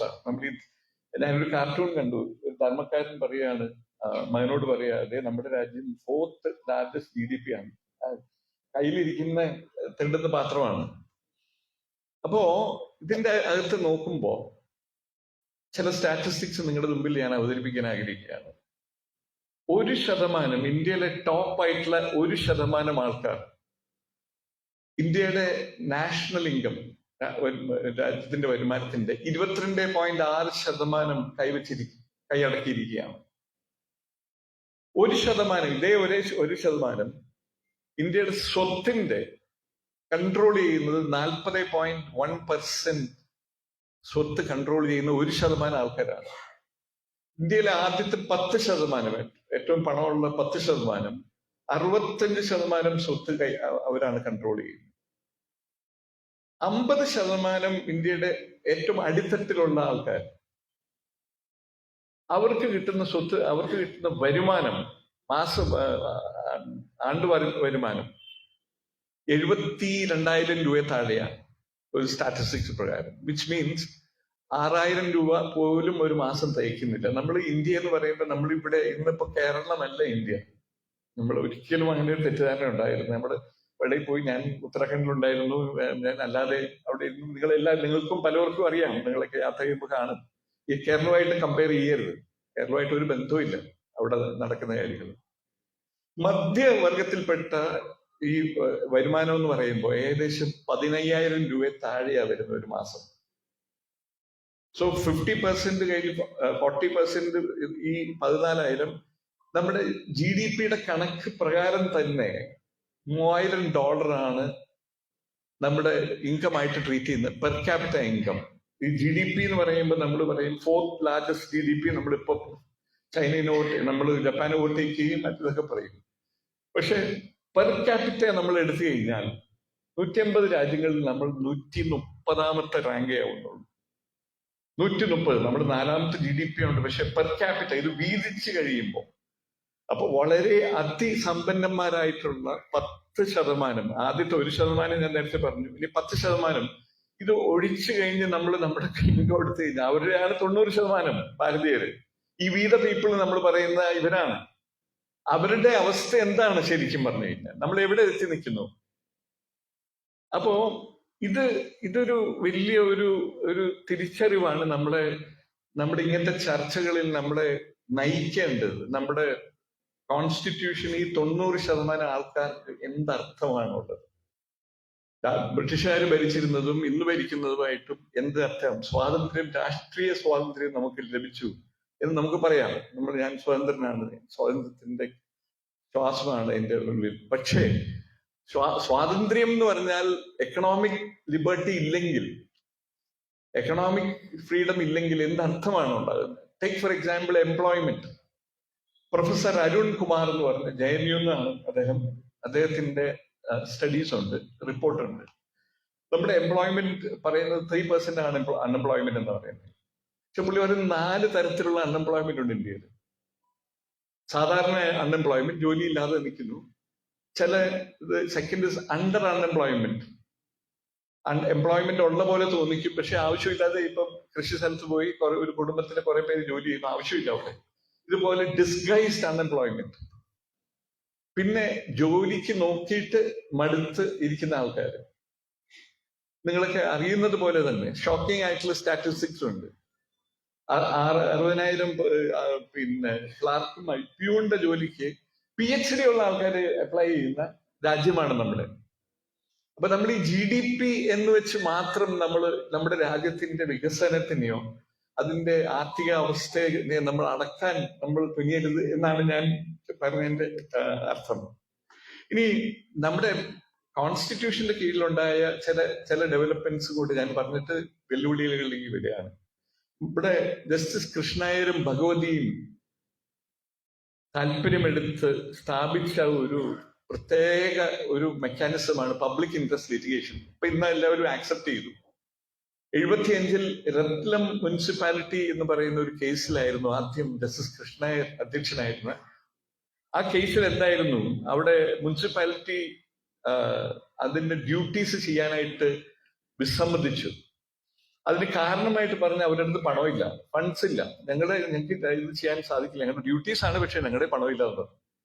ജസ്റ്റിസ് കൃഷ്ണയ്യർ പറഞ്ഞു സാധിക്കില്ല, നിങ്ങൾ ചെയ്തേ പറ്റൂ, നിങ്ങളുടെ പണമില്ല എന്നൊരു കാരണം നിങ്ങൾക്ക് ബോധിപ്പിക്കാൻ പറ്റില്ല. സുനിൽ ബത്ര എന്ന് പറയുന്ന കൊലക്കുറ്റത്തിന് കൊലക്കയറ് കാത്ത് നോക്കി സോളിറ്ററി കൺഫൈൻഡ് ജയിലിൽ, ഡൽഹി തിഹാർ ജയിലിൽ താമസിക്കുന്ന ഒരാള്, അയാളുടെ സഹപാഠിയായി സുപ്രീം കോടതിയിലേക്ക് ഒരു വെറും എഴുത്തയച്ചു. അവിടെ പോലീസുകാർ പണം ചോദിക്കുന്നു, അവരെ ഭീഷണിപ്പെടുത്തുന്നു, വളരെയധികം ടോർച്ചർ ചെയ്യുന്നു എന്ന് പറഞ്ഞു. ഇത് ഒരു പെറ്റീഷനായിട്ട് കൺസിഡർ ചെയ്ത് ജസ്റ്റിസ് കൃഷ്ണയ്യരുള്ള ബെഞ്ച് അത് വേണ്ടുന്ന നിർദ്ദേശങ്ങൾ കമ്മീഷണർ വെച്ച് അവസാനം സത്യം ഒക്കെ അന്വേഷിച്ചു കണ്ടുപിടിച്ചു ഡയറക്ഷൻസ് കൊടുക്കുന്നു. ഇത് ജസ്റ്റിസ് കൃഷ്ണയ്യരും ജസ്റ്റിസ് ഭഗവതി തുടങ്ങി വെച്ച ഈ ഒരു ചെറിയ ഒരു വിത്ത് പാകിയത് ഇന്നൊരു വലിയ ജയന്റ് ട്രീ ആയിട്ട് മാറി വളർന്നു. നമുക്ക് എല്ലാവർക്കും അറിയാവുന്ന പോലെ ഇന്ന് നിങ്ങളുടെ ആർക്കും വേറൊരു ഭാരതീയനോ ഭാരതത്തിലുള്ള ഒരു സെക്ഷൻ ഓഫ് ആൾക്കാർക്ക് വേണ്ടിയിട്ടോ കോടതി കൊണ്ട് അവരുടെ മൗലിക അവകാശങ്ങളോ അല്ലാതെ അവകാശങ്ങളോ അവരുടെ ലംഘിക്കപ്പെടുവാണെന്ന് പറഞ്ഞ് കേസ് കൊടുക്കാനുള്ള അവകാശം സ്ഥാപിച്ചെടുത്തു. അതുപോലെ തന്നെ സുപ്രീം കോർട്ട് പല കേസുകളിലായിട്ട്, ഫോർ എക്സാമ്പിൾ രണ്ട് കേസുകൾ മാത്രമേ ഞാൻ പറയാം. ഒന്ന് വിശാഖ വേഴ്സസ് സ്റ്റേറ്റ് എന്ന് പറഞ്ഞിട്ട്. വിശാഖ എന്ന് പറയുന്ന രാജസ്ഥാനിലെ ഒരു സോഷ്യൽ വർക്കർ ഒരു സ്ത്രീനെ ബലാത്സംഗം ചെയ്തു, ക്രൂരമായ ബലാത്സംഗം ചെയ്തു. അതിന്റെ വർക്ക് പ്ലേസ്, അതായത് ജേർണലിസ്റ്റ് ആയിരുന്നു. അപ്പൊ പെണ്ണുങ്ങൾക്ക് വർക്ക് പ്ലേസിൽ സേഫ്റ്റി ഇല്ല എന്നും പറഞ്ഞായിരുന്നു കേസ് കൊടുത്തത്. അപ്പൊ ഇന്റർനാഷണൽ കവനൻസ് ഉണ്ട്, ഇന്ത്യ പാർട്ടി ആയിട്ടുള്ള സ്ത്രീകളുടെ സുരക്ഷ ഉറപ്പുവരുത്തണം എന്ന് പറയുന്നത്. പക്ഷെ ഒരു നിയമം പാർലമെന്റ് പാസ്സാക്കിയിട്ടില്ലേ. സുപ്രീം കോർട്ട് വെറും 13 പാരഗ്രാഫ് മാത്രമുള്ള ജഡ്ജ്മെന്റ് ആണ്. അതിൽ പറഞ്ഞു ഇവരുടെ മൗലികാവകാശങ്ങൾ സംരക്ഷിക്കേണ്ടത് സുപ്രീം കോടതിയുടെ കടമയാണ്. അതുകൊണ്ട് ഇന്റർനാഷണൽ കവനൻസിൽ ഇന്ത്യ പാർട്ടിയാണ്. അത് നിയമം ഉണ്ടാക്കുന്നത് കൊണ്ട് മാത്രം ഇവരുടെ മൗലികാവകാശങ്ങൾ നമുക്ക് നിഷേധിക്കാൻ സാധിക്കില്ല എന്ന് പറഞ്ഞു സുപ്രീം കോടതി ഇടപെട്ടു, ഡയറക്ഷൻസ് ഇഷ്യൂ ചെയ്തു. അതൊരു 10-20 വർഷം അത് തന്നെയായിരുന്നു നിയമം. ഇപ്പൊ നിയമം പാസ്സാക്കി പാർലമെന്റ് വളരെ വർഷം ശേഷം. ഇതുപോലെ തന്നെ Unnikrishnan versus state of Andhra Pradesh, right to education. അപ്പോ റൈറ്റ് ടു എഡ്യൂക്കേഷൻ എന്ന് പറഞ്ഞ അങ്ങനത്തെ ഒരു വകുപ്പില്ല, ഫണ്ടമെന്റൽ റൈറ്റ് ഇല്ല, അന്നുണ്ടായിരുന്നില്ല. അന്ന് സുപ്രീം കോർട്ട് പക്ഷെ എന്ത് ചെയ്തു എന്ന് വെച്ച് കഴിഞ്ഞാൽ മൗലിക അവകാശങ്ങളിലെ ചില ഭാഗങ്ങളും, അത് right to article 1921 right to life, direct principle ഞാൻ നേരത്തെ പറഞ്ഞു, അത് എൻഫോഴ്സ് ചെയ്യാൻ പറ്റില്ല എന്ന് പറഞ്ഞു. പക്ഷെ വലിയ പ്രധാനപ്പെട്ട സോഷ്യൽ റൈറ്റ്സ് ആണ്, ഗവൺമെന്റുകളാണ് അത് നടപ്പിലാക്കേണ്ടത്. അതിൽ നിന്ന് ആർട്ടിക്കിൾ 41 ആർട്ടിക്കിൾ 45 എടുത്തിട്ട് പറഞ്ഞു ഡ്യൂട്ടിയാണ്. അതുകൊണ്ട് നിങ്ങൾ ഫണ്ടമെന്റൽ റൈറ്റ് ആണ്, നിങ്ങൾ പ്രൈമറി എഡ്യൂക്കേഷൻ 14 വയസ്സ് വരെയും നിങ്ങൾ മൗലിക അവകാശമുണ്ട് എഡ്യൂക്കേഷൻ. സുപ്രീം കോടതിയാണ് ആദ്യം 1996 പ്രഖ്യാപിക്കുന്നത്. അതിനുശേഷം പാർലമെന്റ് അത് അംഗീകരിക്കുന്നു. ആർട്ടിക്കിൾ 21A നിങ്ങൾക്ക് എല്ലാവർക്കും അറിയാവുന്ന പോലെ അത് കോൺസ്റ്റിറ്റ്യൂഷനിൽ കൂട്ടിച്ചേർക്കുന്നു. അതൊരു മൗലിക അവകാശമായിട്ട് പാർലമെന്റ് തന്നെ സുപ്രീം കോടതി വിധിനെ അംഗീകരിച്ചുകൊണ്ട് നിയമം കൊണ്ടിരുന്നു. അതിനുശേഷമാണ് റൈറ്റ് ടു എഡ്യൂക്കേഷൻ ആക്ട് വരുന്നത്. ഇതുപോലെ തന്നെ റൈറ്റ് ടു ലൈവ്ലിഹുഡ്, നമ്മുടെ ജീവിക്കാനുള്ള റൈറ്റ്, ജോലി ചെയ്ത് ജീവിക്കാനുള്ള റൈറ്റ് ഇന്ത്യയിലുള്ള എല്ലാവർക്കും അവകാശമുണ്ടെന്ന് പറഞ്ഞ് ആർട്ടിക്കിൾ 21 വ്യാഖ്യാനിച്ചു. അത് 2005 മൺറേഗ ആക്ട് ആയിട്ട് മാറി. 100 ദിവസം എങ്കിലും വേതനത്തിന് ജോലി കൊടുക്കണം ഉറപ്പുവരുത്തി. പാർലമെന്റ് തന്നെ പാസ്സാക്കി, നിങ്ങൾക്ക് എല്ലാവർക്കും അറിയാം മൺറേഗയുടെ അതിന്റെ പ്രസക്തി. അപ്പൊ എഡ്യൂക്കേഷൻ, വർക്ക്. ഇനി പ്രധാനപ്പെട്ട വേറെ ഒരു നിയമം നിങ്ങൾക്ക് എല്ലാവർക്കും അറിയുന്ന പോലെ വിവരാവകാശ നിയമം, റൈറ്റ് ടു ഇൻഫർമേഷൻ ആക്ട്, അത് 2005 വരുന്നത്. അപ്പോ ജനാധിപത്യത്തിനെ, ഭരണഘടനയെ ശക്തിപ്പെടുത്തിക്കൊണ്ട് സുപ്രീം കോടതിയും പാർലമെന്റും രണ്ടുപേരും കൈകോർത്ത് ഇങ്ങനത്തെ വളരെ പോസിറ്റീവായിട്ടുള്ള അനേക ഡെവലപ്മെന്റ്സ് തീർച്ചയായിട്ടും ഉണ്ടായിട്ടുണ്ടെന്നുള്ളത് നമ്മൾ ബോധ്യവാനാകണം. പാർലമെന്റും സ്റ്റേറ്റ് ലെജിസ്ലേച്ചേഴ്സും ഒക്കെ നിയമങ്ങൾ പാസ്സാക്കുന്നുണ്ട്. ഇതിന്റെ ഒരു വലിയൊരു പ്രോബ്ലം എന്താണെന്ന് വെച്ച് കഴിഞ്ഞാൽ ഇത് നടപ്പിലാക്കുന്നതിലാണ് ശരിക്കും പറഞ്ഞത്. അതായത് എക്സിക്യൂട്ടീവ് ഗവൺമെന്റിന്റെ ഡോർ സ്റ്റെപ്പിലാണ് ഇതിന്റെ ബ്ലെയിം മുഴുവൻ നിൽക്കുന്നത് നമ്മുടെ രാജ്യത്ത്. ഞാൻ ഈ പറഞ്ഞ ട്രാഫിക്കിന്റെ ഒരു ചെറിയ ഉദാഹരണം ഞാൻ പറഞ്ഞു. നിയമങ്ങളുണ്ട്, പക്ഷെ നിയമങ്ങൾ നമ്മൾ പാലിക്കേണ്ട ഉത്തരവാദിത്തം നമുക്കുണ്ട്. പക്ഷെ അത് നമ്മൾ പാലിച്ചില്ലെങ്കിൽ അത് ബലമായിട്ട് നടപ്പിലാക്കേണ്ട ഉത്തരവാദിത്തം ഏത് സർക്കാരാണെങ്കിലും എല്ലാവർക്കും ഉണ്ട് എന്ന് ഞാൻ പറയാൻ ആഗ്രഹിക്കുകയാണ്. ഇനി വീണ്ടും ഞാൻ പ്രിയാമ്പിളിലേക്ക് ഒന്ന് പോവുകയാണ്. അത് ഗാന്ധിജിയുടെ പ്രസക്തി ഇവിടെ പറയാനായിട്ടാണ്. സോഷ്യൽ ജസ്റ്റിസ് എന്ന് പറയുന്ന ഗാന്ധിജിയുടെ ഒരു പ്രത്യേക താല്പര്യം ഉണ്ടായിരുന്നു എന്നാണ് ഞാൻ മനസ്സിലാക്കുന്നത് ഈ ഭരണഘടനയിൽ ചേർക്കാനായിട്ട്, ആമുഖത്തിൽ. ഗാന്ധിജി നിങ്ങൾക്ക് എല്ലാവർക്കും അറിയാവുന്ന പോലെ ഒരു ബാരിസ്റ്ററായി ഇംഗ്ലണ്ടിൽ പോയി പഠിച്ചു, പ്രാക്ടീസ് ചെയ്തു. അവിടെ കുറച്ചാള് സൗത്ത് ആഫ്രിക്കയിൽ ഉണ്ടായിരുന്നു, അത് കഴിഞ്ഞ് ഇന്ത്യയിലും വന്ന് പ്രാക്ടീസ് ചെയ്തു. പക്ഷെ പുള്ളിക്ക് നാഷണലിസ്റ്റ് മൂവ്മെന്റ്, സമൂഹത്തിനെ സേവിക്കണമെന്നുള്ള, രാജ്യത്തിന് സ്വാതന്ത്ര്യം നേടിക്കൊടുക്കണമെന്നുള്ള ആഗ്രഹം പുള്ളിക്ക് പണം ഉണ്ടാക്കുന്നതിനേക്കാളും പ്രധാനമാണെന്ന് മനസ്സിലാക്കി നിങ്ങൾക്ക് എല്ലാവർക്കും അറിയാവുന്ന പോലെ പോയി. അന്ന് പുള്ളി സൗത്ത് ആഫ്രിക്കയിൽ ഉണ്ടായിരുന്ന സമയത്ത് അൺടു ദിസ് ലാസ്റ്റ് എന്നും പറഞ്ഞ് ജോൺ റസ്കിൻ എന്ന് പറയുന്ന ഒരു വലിയൊരു എഴുത്തുകാരന്റെ ഒരു ബുക്ക് പുള്ളി വായിക്കാനിടയായി. ചെറിയൊരു ബുക്ക്, എസ്സേസ് ആണ് അത്, ജോൺ റസ്കിൻ എഴുതിയത്. അൺടു ദിസ് ലാസ്റ്റ് എന്ന് പറയുന്നത് വാസ്തവത്തിൽ പറഞ്ഞാൽ ബൈബിളിൽ നിന്ന് കടമെടുത്തിട്ടുള്ള ഒരു വശമാണ്. അത് ജീസസ് ക്രൈസ്റ്റ് പറയുന്നു, ഒരു കാലത്തെ 8 മണിക്ക് വരുന്ന ഒരു ജോലിക്കാരൻ 11 മണിക്കൂറിന് വരുന്ന ജോലിക്കാരനും ഒരേ ശമ്പളം, അൺടു ദിസ് ലാസ്റ്റ്. അപ്പൊ അങ്ങനെയാണ് അതിന്റെ ടൈറ്റിൽ വരുന്നത്. അപ്പൊ ഗാന്ധിജി ഇതിൽ വളരെ ആകർഷിതരായി. ഗാന്ധിജി ഈ ബുക്കാണ് സർവോദയ എന്നും പറഞ്ഞ് ഗുജറാത്തിലേക്ക് ട്രാൻസ്ലേറ്റ് ചെയ്ത്. ഈ സർവോദയ ഈ അൺടു ദിസ് ലാസ്റ്റ് മാതൃഭൂമി ഇറക്കിയിട്ടുണ്ട്. 78 രൂപയ്ക്കാണ് അത് നോക്കിയപ്പം അവൈലബിൾ ആണെന്ന് തോന്നുന്നു അതിന്റെ. അപ്പൊ അതിന്റെ അകത്തെ ആശയങ്ങൾ, 3 ആശയങ്ങൾ ആണ് ഈ ജോൺ റസ്കിന്റെ ആശയം. ഒന്ന്, what is good for the individual is contained in the good of all. ഒരു വ്യക്തിക്ക് വേണ്ടുന്ന ഏറ്റവും പ്രധാനപ്പെട്ട കാര്യം എല്ലാവരുടെ നന്മ തന്നെയാണ് ഒരു വ്യക്തിയുടെയും നന്മ എന്ന് പറഞ്ഞു കഴിഞ്ഞാൽ നമ്മുടെ സമൂഹത്തിന്റെ പൊതു നന്മയാണ് നമ്മുടെ ഒരു വ്യക്തിയുടെയും നന്മ. ആദ്യത്തെ അദ്ദേഹത്തിന് പറഞ്ഞു.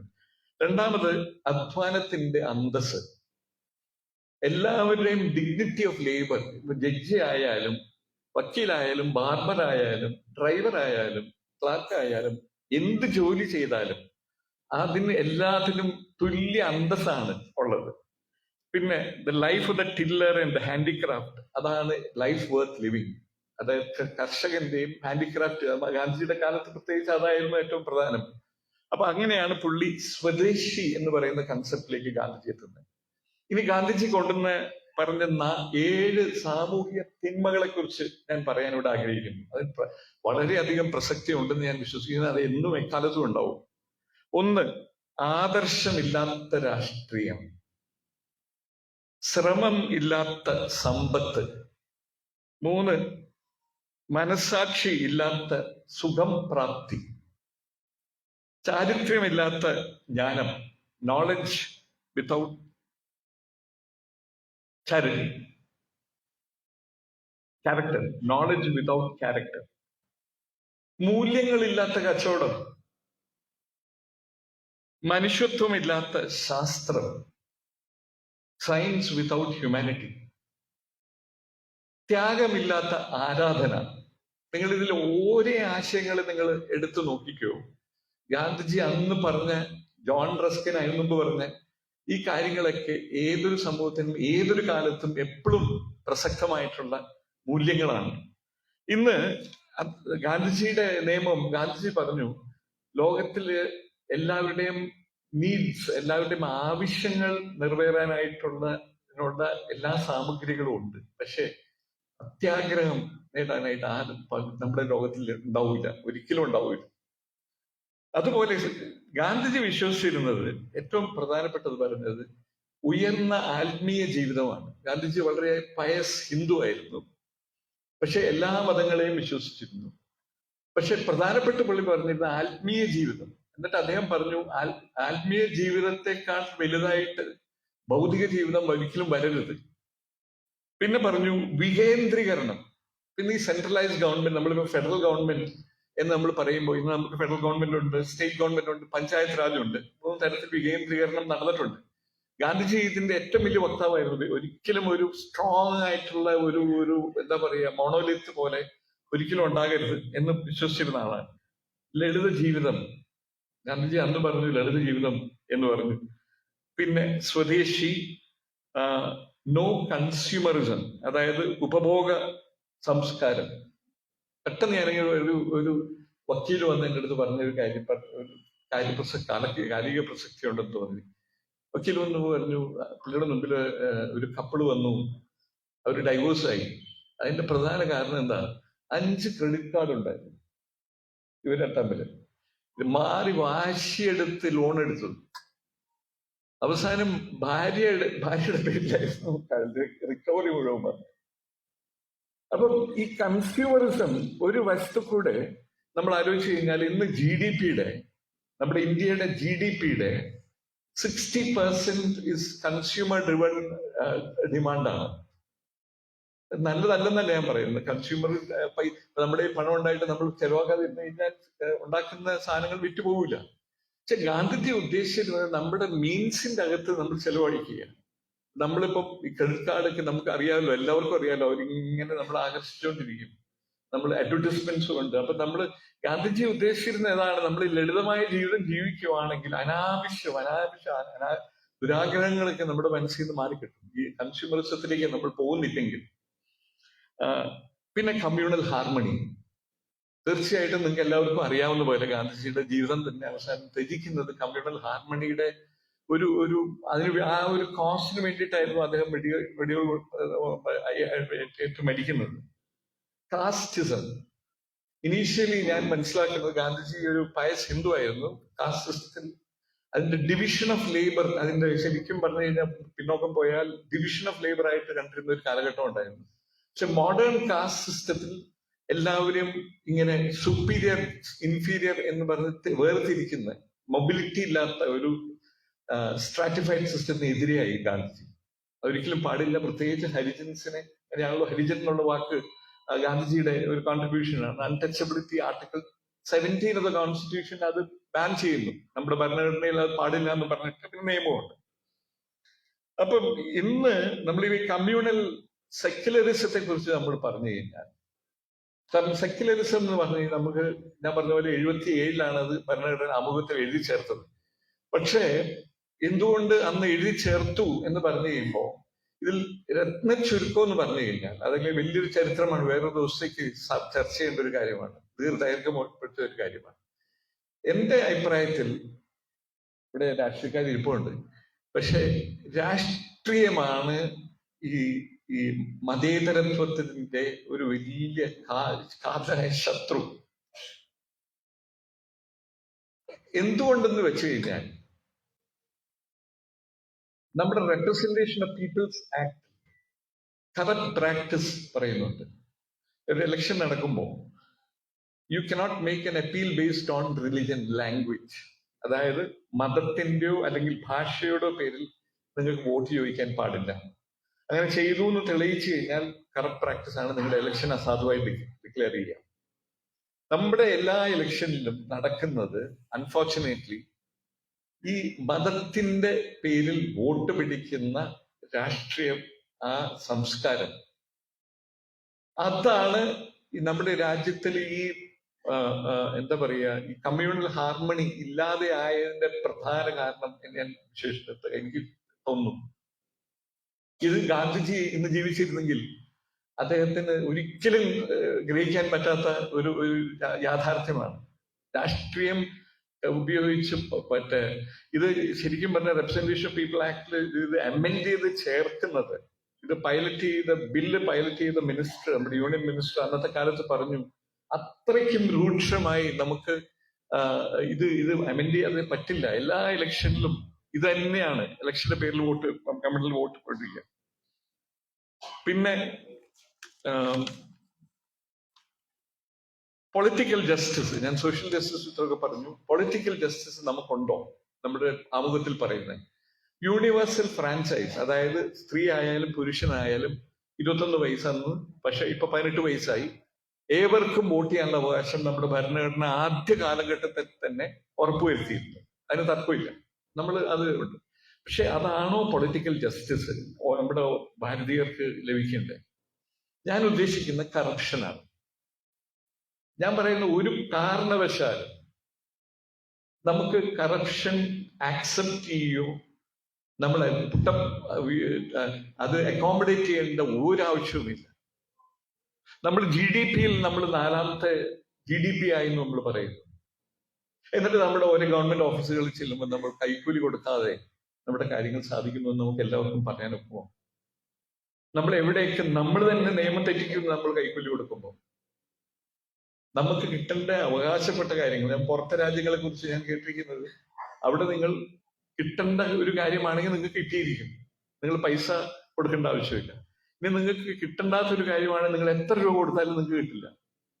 സാധാരണക്കാർക്ക് ഗവൺമെന്റ് ഓഫീസുകൾ, പഞ്ചായത്ത് ഓഫീസുകളിൽ എവിടെ ചെന്നാലും ഈ കൈക്കൂലി എന്ന് പറയുന്ന ഇതും ഒരു ജനാധിപത്യവും ഒരു മെച്യൂർ ഡെമോക്രസി, ഒരു ഡെവലപ്ഡ് കൺട്രി, നമ്മൾ വികസിത ഭാരതമാവും 2047 ആവുമ്പോൾ എല്ലാ പ്രശ്നങ്ങളും തീരും, നമ്മൾ ഉയർന്ന ഇൻകം എല്ലാം കിട്ടും. ഇതൊന്നും എന്നെ സംബന്ധിച്ചോളം ഇതിനും പ്രസക്തി ഇല്ല. നമ്മൾ ഒരിക്കലും വികസിതരാകില്ല നമ്മൾ കൈക്കൂലി കൊടുക്കുകയും മേടിക്കുകയും ചെയ്യുന്ന അത്ര കാലം.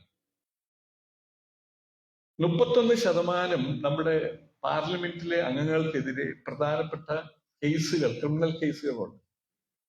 MLA-മാരിലും നമ്മുടെ സ്റ്റേറ്റ് ലെജിസ്ലേച്ചറിൽ 29% MLA-മാർക്കെതിരെ ക്രിമിനൽ കേസുകളുണ്ട്. ഇതാണോ ഗാന്ധിജി നമ്മുടെ സ്വാതന്ത്ര്യത്തിന് വേണ്ടി ഫൈറ്റ് ചെയ്ത നമ്മുടെ ആൾക്കാർ ചെയ്തത്? അതിനു വേണ്ടിയിട്ടാണോ അവരുടെ ജയിലിൽ പോയി കിടന്ന് മരിച്ചത്? ബ്രിട്ടീഷുകാരുടെ ലാത്തിച്ചാർജ് കൊണ്ടതല്ല. പക്ഷെ നമ്മളിതൊക്കെ മറക്കുന്നു. ഇനി എക്കണോമിക് ജസ്റ്റിസ് ഞാൻ ഓൾറെഡി പറഞ്ഞു കഴിഞ്ഞു. അതിലൊരു കാര്യം കൂടി കൂട്ടിച്ചേർക്കാനുള്ളത്, 2011-12 ആയപ്പോ നമ്മൾ എക്സ്ട്രീം പോവർട്ടി ഇൻഡെക്സ് ഉണ്ട്. എക്സ്ട്രീം പോവർട്ടി ഇൻഡെക്സ് എന്ന് പറയുന്നത് ഒരു ദിവസം $2.15 പോലും കിട്ടാത്ത ആൾക്കാരെയാണ് എക്സ്ട്രീം പോവർട്ടി ഇൻഡെക്സ് എന്ന് പറയുന്നത്. അപ്പം 2011 16% ഭാരതീയർ ഈ പറയുന്ന പോവർട്ടി ലൈനിൽ താഴെയായിരുന്നു.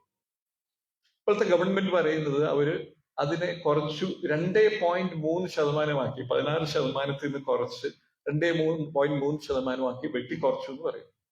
ഈ 2.3% എത്ര പേരുണ്ടെന്ന് നിങ്ങൾക്ക് അറിയോ? നിങ്ങളുടെ സ്വന്തം സഹോദരന്മാർ ഇന്ത്യയില് 3.44 കോടി ജനങ്ങൾ, ഇന്ത്യക്കാർ ഇന്നും ഈ പറയുന്ന $2 താഴെയാണ് താമസിക്കുന്നത്. ജൂൺ 25 ആയപ്പോ പോവർട്ടി ലൈനിന്റെ ക്രൈറ്റീരിയൻ മാറ്റി അത് $3 ആക്കി മാറ്റി. ഇപ്പൊ $3 ആയി മാറ്റുമ്പോ ഈ ഫിഗർ കുറെ കൂടെ കൂടും. അപ്പൊ ഇതെല്ലാം സ്റ്റാറ്റിസ്റ്റിക്സ് ആയിട്ട് ഗവൺമെന്റ് ഇങ്ങനെ പറഞ്ഞുകൊണ്ടിരിക്കും. നമ്മള് എന്താ പറയാ, ഗ്രോസ് ഡൊമസ്റ്റിക് പ്രോഡക്റ്റിൽ നമ്മൾ 4ാമതായി, നമ്മുടെ പോവർട്ടി ഇൻഡെക്സിൽ നിന്ന് കുറെ പേരെ നമ്മൾ ഉയർത്തി. അവരുടെ പോവർട്ടി ജസ്റ്റ് വേഫത്തിൻ ആയിട്ടുള്ള ജീവിതങ്ങൾ നമ്മൾ ജസ്റ്റ് മീൻസ് ചെയ്തു പോകുന്നതെന്ന് മാത്രമേ ഉള്ളൂ, അത്രയേ ഉള്ളൂ. നമ്മൾ HDI എന്ന് പറഞ്ഞ ഒരു ഇൻഡെക്സ് ഉണ്ട്. HDI അതായത് ഹ്യൂമൻ ഡെവലപ്മെന്റ് ഇൻഡെക്സ്. എക്കോണമിസ്റ്റ് പോലും അതിനെയാണ് കൂടുതൽ വില കൊടുക്കുന്നത്. അതിൽ 3 സൂചികകളാണുള്ളത്. ഒന്ന് ഹെൽത്ത്.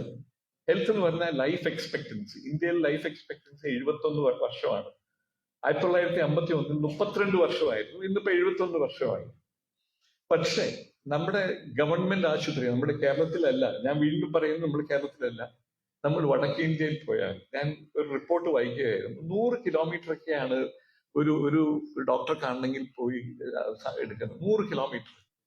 ആ സമയം കൊണ്ട് ഹാർട്ട് അറ്റാക്ക് ഉള്ളതാണെങ്കിൽ മരിച്ചു പോകും. ഞാൻ ഉത്തരാഖണ്ഡിൽ സെർവ് ചെയ്യുമ്പോൾ ഞാൻ ഇപ്പോഴും ഓർക്കുന്നുണ്ട്, ഒരു മെഡിക്കൽ കോളേജിൽ ചെല്ലണമെങ്കിൽ ഏകദേശം ഒരു 70 കിലോമീറ്റർ, അത് മലയോരമാണ്. അത് ഈ ചെല്ലുമ്പോൾ ഏകദേശം എല്ലാം, പ്രത്യേകിച്ച് ഡോക്ടർക്ക് ഒരു പണി ഉണ്ടാവില്ല ബാക്കി. അപ്പോൾ മെറ്റീരിയൽസ് ഇല്ല, ഡോക്ടേഴ്സിനെ അപ്പോയിന്റ് ചെയ്യുന്നില്ല. അതിന്റെ കാരണം ഞാൻ അന്വേഷിച്ചു. അതിന്റെ കാരണം നോക്കിയപ്പോ നമ്മുടെ ഗവൺമെന്റിന്റെ സ്പെൻഡിങ് ഓൺ ഹെൽത്ത് 96,000 crores ആണ്. സെൻട്രൽ ഗവൺമെന്റിന്റെ. സ്റ്റേറ്റ് ഗവൺമെന്റ്സും വേറെ സ്പെൻഡ് ചെയ്യുന്നുണ്ട്. ഇത് ശരിക്കും പറഞ്ഞു കഴിഞ്ഞാൽ ഹെൽത്ത് കമ്മീഷന്റെ റെക്കമെൻഡേഷന് വിരുദ്ധമാണ്, വളരെയധികം കൂട്ടേണ്ടതാണ് എന്നുള്ള ചുരുക്കം പറഞ്ഞ HDI, ഹ്യൂമൻ ഡെവലപ്മെന്റ് ഇൻഡെക്സിലെ ഏറ്റവും പ്രധാനപ്പെട്ട സൂചികയാണ്. സെക്കൻഡ് എഡ്യൂക്കേഷൻ ആണ്. എഡ്യൂക്കേഷൻ ഗവൺമെന്റ് ഓഫ് ഇന്ത്യയുടെ സ്പെൻഡ് ശരിക്കും പറഞ്ഞു കഴിഞ്ഞാൽ 1,28,000 കോടി രൂപയാണ് സെൻട്രൽ ഗവൺമെന്റിന്റെ ബഡ്ജറ്റ് 25-26. നമ്മുടെ ഡിഫൻസ് ബഡ്ജറ്റ് എത്രയാണെന്ന് നിങ്ങൾക്ക് അറിയോ? നമ്മുടെ ഡിഫൻസ് ബഡ്ജറ്റ് 25-26 6,81,000 കോടിയാണ്. 6,81,000 കോടി. ഇതിനൊരു പ്രത്യേക ഒരു പശ്ചാത്തലമുണ്ട്. കോൺഗ്രസ് ചരിത്രപരമായിട്ട് കറാച്ചി റെസൊല്യൂഷനിൽ ഒരു തീരുമാനം അവരെടുത്തത്, നമ്മുടെ ഡിഫൻസ് എക്സ്പെൻഡിച്ചർ പകുതിയാക്കി നമ്മൾ ചുരുക്കണം. ഇന്ന് ഇന്ത്യയുടെ ഡിഫൻസ് എക്സ്പെൻഡിച്ചർ അതിനെ 3-ാമത്തെയോ 4-ാമത്തെയോ രാജ്യമാണ് ലോകത്തില് ഏറ്റവും കൂടുതൽ ഡിഫൻസിന് വേണ്ടി ചെലവാക്കുന്ന രാജ്യങ്ങൾ. നമ്മൾ ഈ സ്പർദ്ധ നമ്മൾ അയൽ രാജ്യങ്ങളുമായി യുദ്ധ സാമഗ്രികൾ മേടിക്കുന്നതിനും അതിനുവേണ്ടി ചെലവാക്കുന്ന രൂപയുടെ ഒരു ചെറിയൊരു ഭാഗം നമ്മുടെ ആരോഗ്യത്തിനും എഡ്യൂക്കേഷനും വേണ്ടി ചെലവാക്കുകയാണെങ്കിൽ, നമ്മുടെ യഥാർത്ഥത്തിൽ നമ്മുടെ ഫൗണ്ടിങ് ഫാദേഴ്സ് നമ്മുടെ ഭരണഘടനയിൽ എഴുതി വെച്ചിരിക്കുന്ന ഇതെല്ലാം തീർക്കാവുന്ന കാര്യങ്ങളേ ഉള്ളൂ. പക്ഷേ ഇവിടെയാണ് ഞാൻ പറയുന്നു, ഇവിടെയൊന്നും നിൽക്കുന്നതല്ല, ഇതെല്ലാം പോകുന്നത് അമേരിക്കയിലെ ആംസ് മാനുഫാക്ചറേഴ്സും ലോകത്തിലെ ആംസ് മാനുഫാക്ചറേഴ്സ് ആണ് ഇത് മുഴുവൻ കൺട്രോൾ ചെയ്യുന്നത്. അവര് തീരുമാനിക്കും. ഫോർ എക്സാമ്പിൾ, ഇപ്പൊ പ്രസിഡന്റ് ട്രംപ് പറഞ്ഞു യൂറോപ്പ് കൂടുതൽ പണം ചെലവാക്കണം, കാരണം യൂറോപ്പിന്റെ ഇതെല്ലാം ഗാന്ധിജിക്ക് ചിന്തിക്കാൻ പോലും പറ്റില്ലാത്തൊരു ലോകമാണ്. അപ്പം യൂറോപ്പ് എന്ത് ചെയ്യുന്നു? യൂറോപ്പ് പറഞ്ഞു ഓക്കെ, ഞങ്ങൾ പൈസ കൂടുതൽ മുടക്കാം. ഈ യൂറോപ്പ് പൈസ മുടക്കി എങ്ങോട്ട് പോകും? അമേരിക്കയിലേക്ക് പോകും, അല്ലെങ്കിൽ ഏതെങ്കിലും ആംസ് ഇൻഡസ്ട്രിയിലേക്ക് പോകും. ഇതെല്ലാം നമ്മള് മനുഷ്യർ കുറച്ച് നാളത്തേക്ക് ഇവിടെ ജീവിച്ചു പോകുന്നതിന് വേണ്ടിയിട്ട് നമ്മൾ കൊല്ലാനുള്ള കാര്യമാണ്, നമ്മൾ അടുത്ത തലമുറയിൽ ഇല്ലാതെയാക്കാനുള്ള കാര്യമാണ് നമ്മൾ ആലോചിച്ചുകൊണ്ടിരിക്കുന്നത്. ഇതാണ് നടക്കുന്നത്. പിന്നെ പറയാനുള്ളത്, പ്രൊഫസർ അരുൺ കുമാറിന്റെ ഒരു വിമർശനമുള്ളത്, ഭാരതത്തിന്റെ എക്കണോമിക് പ്രോബ്ലം സോൾവ് ചെയ്യണമെങ്കിൽ നമ്മൾ അൺഓർഗനൈസ്ഡ് സെക്ടറിനെ നമ്മൾ കോൺസെൻട്രേറ്റ് ചെയ്യണം. അൺഓർഗനൈസ്ഡ് സെക്ടർ എന്ന് പറഞ്ഞാൽ ട്രേഡ് യൂണിയൻസ് ഒന്നും പ്രവർത്തിക്കാത്ത മേഖലയാണ് അൺഓർഗനൈസ്ഡ് സെക്ടർ. ഭാരതത്തിന് രണ്ടായിട്ട് തിരിച്ചാൽ അൺഓർഗനൈസ്ഡ് സെക്ടർ എന്ന് പറയുന്നത് 93% ആണ്. 7% മാത്രമേ ഉള്ളൂ ഓർഗനൈസ്ഡ് സെക്ടറിൽ. 7%ആണ് 55% GDP കോൺട്രിബ്യൂട്ട് ചെയ്യുന്നത്. അപ്പോ ഈ ഗ്രോത്ത്, അതായത് നമ്മുടെ GDP ഗ്രോത്ത് ഒക്കെ പറയുന്ന പ്രൊജക്ട് ചെയ്യുന്ന ഈ ഓർഗനൈസ്ഡ് സെക്ടറിലാണ്.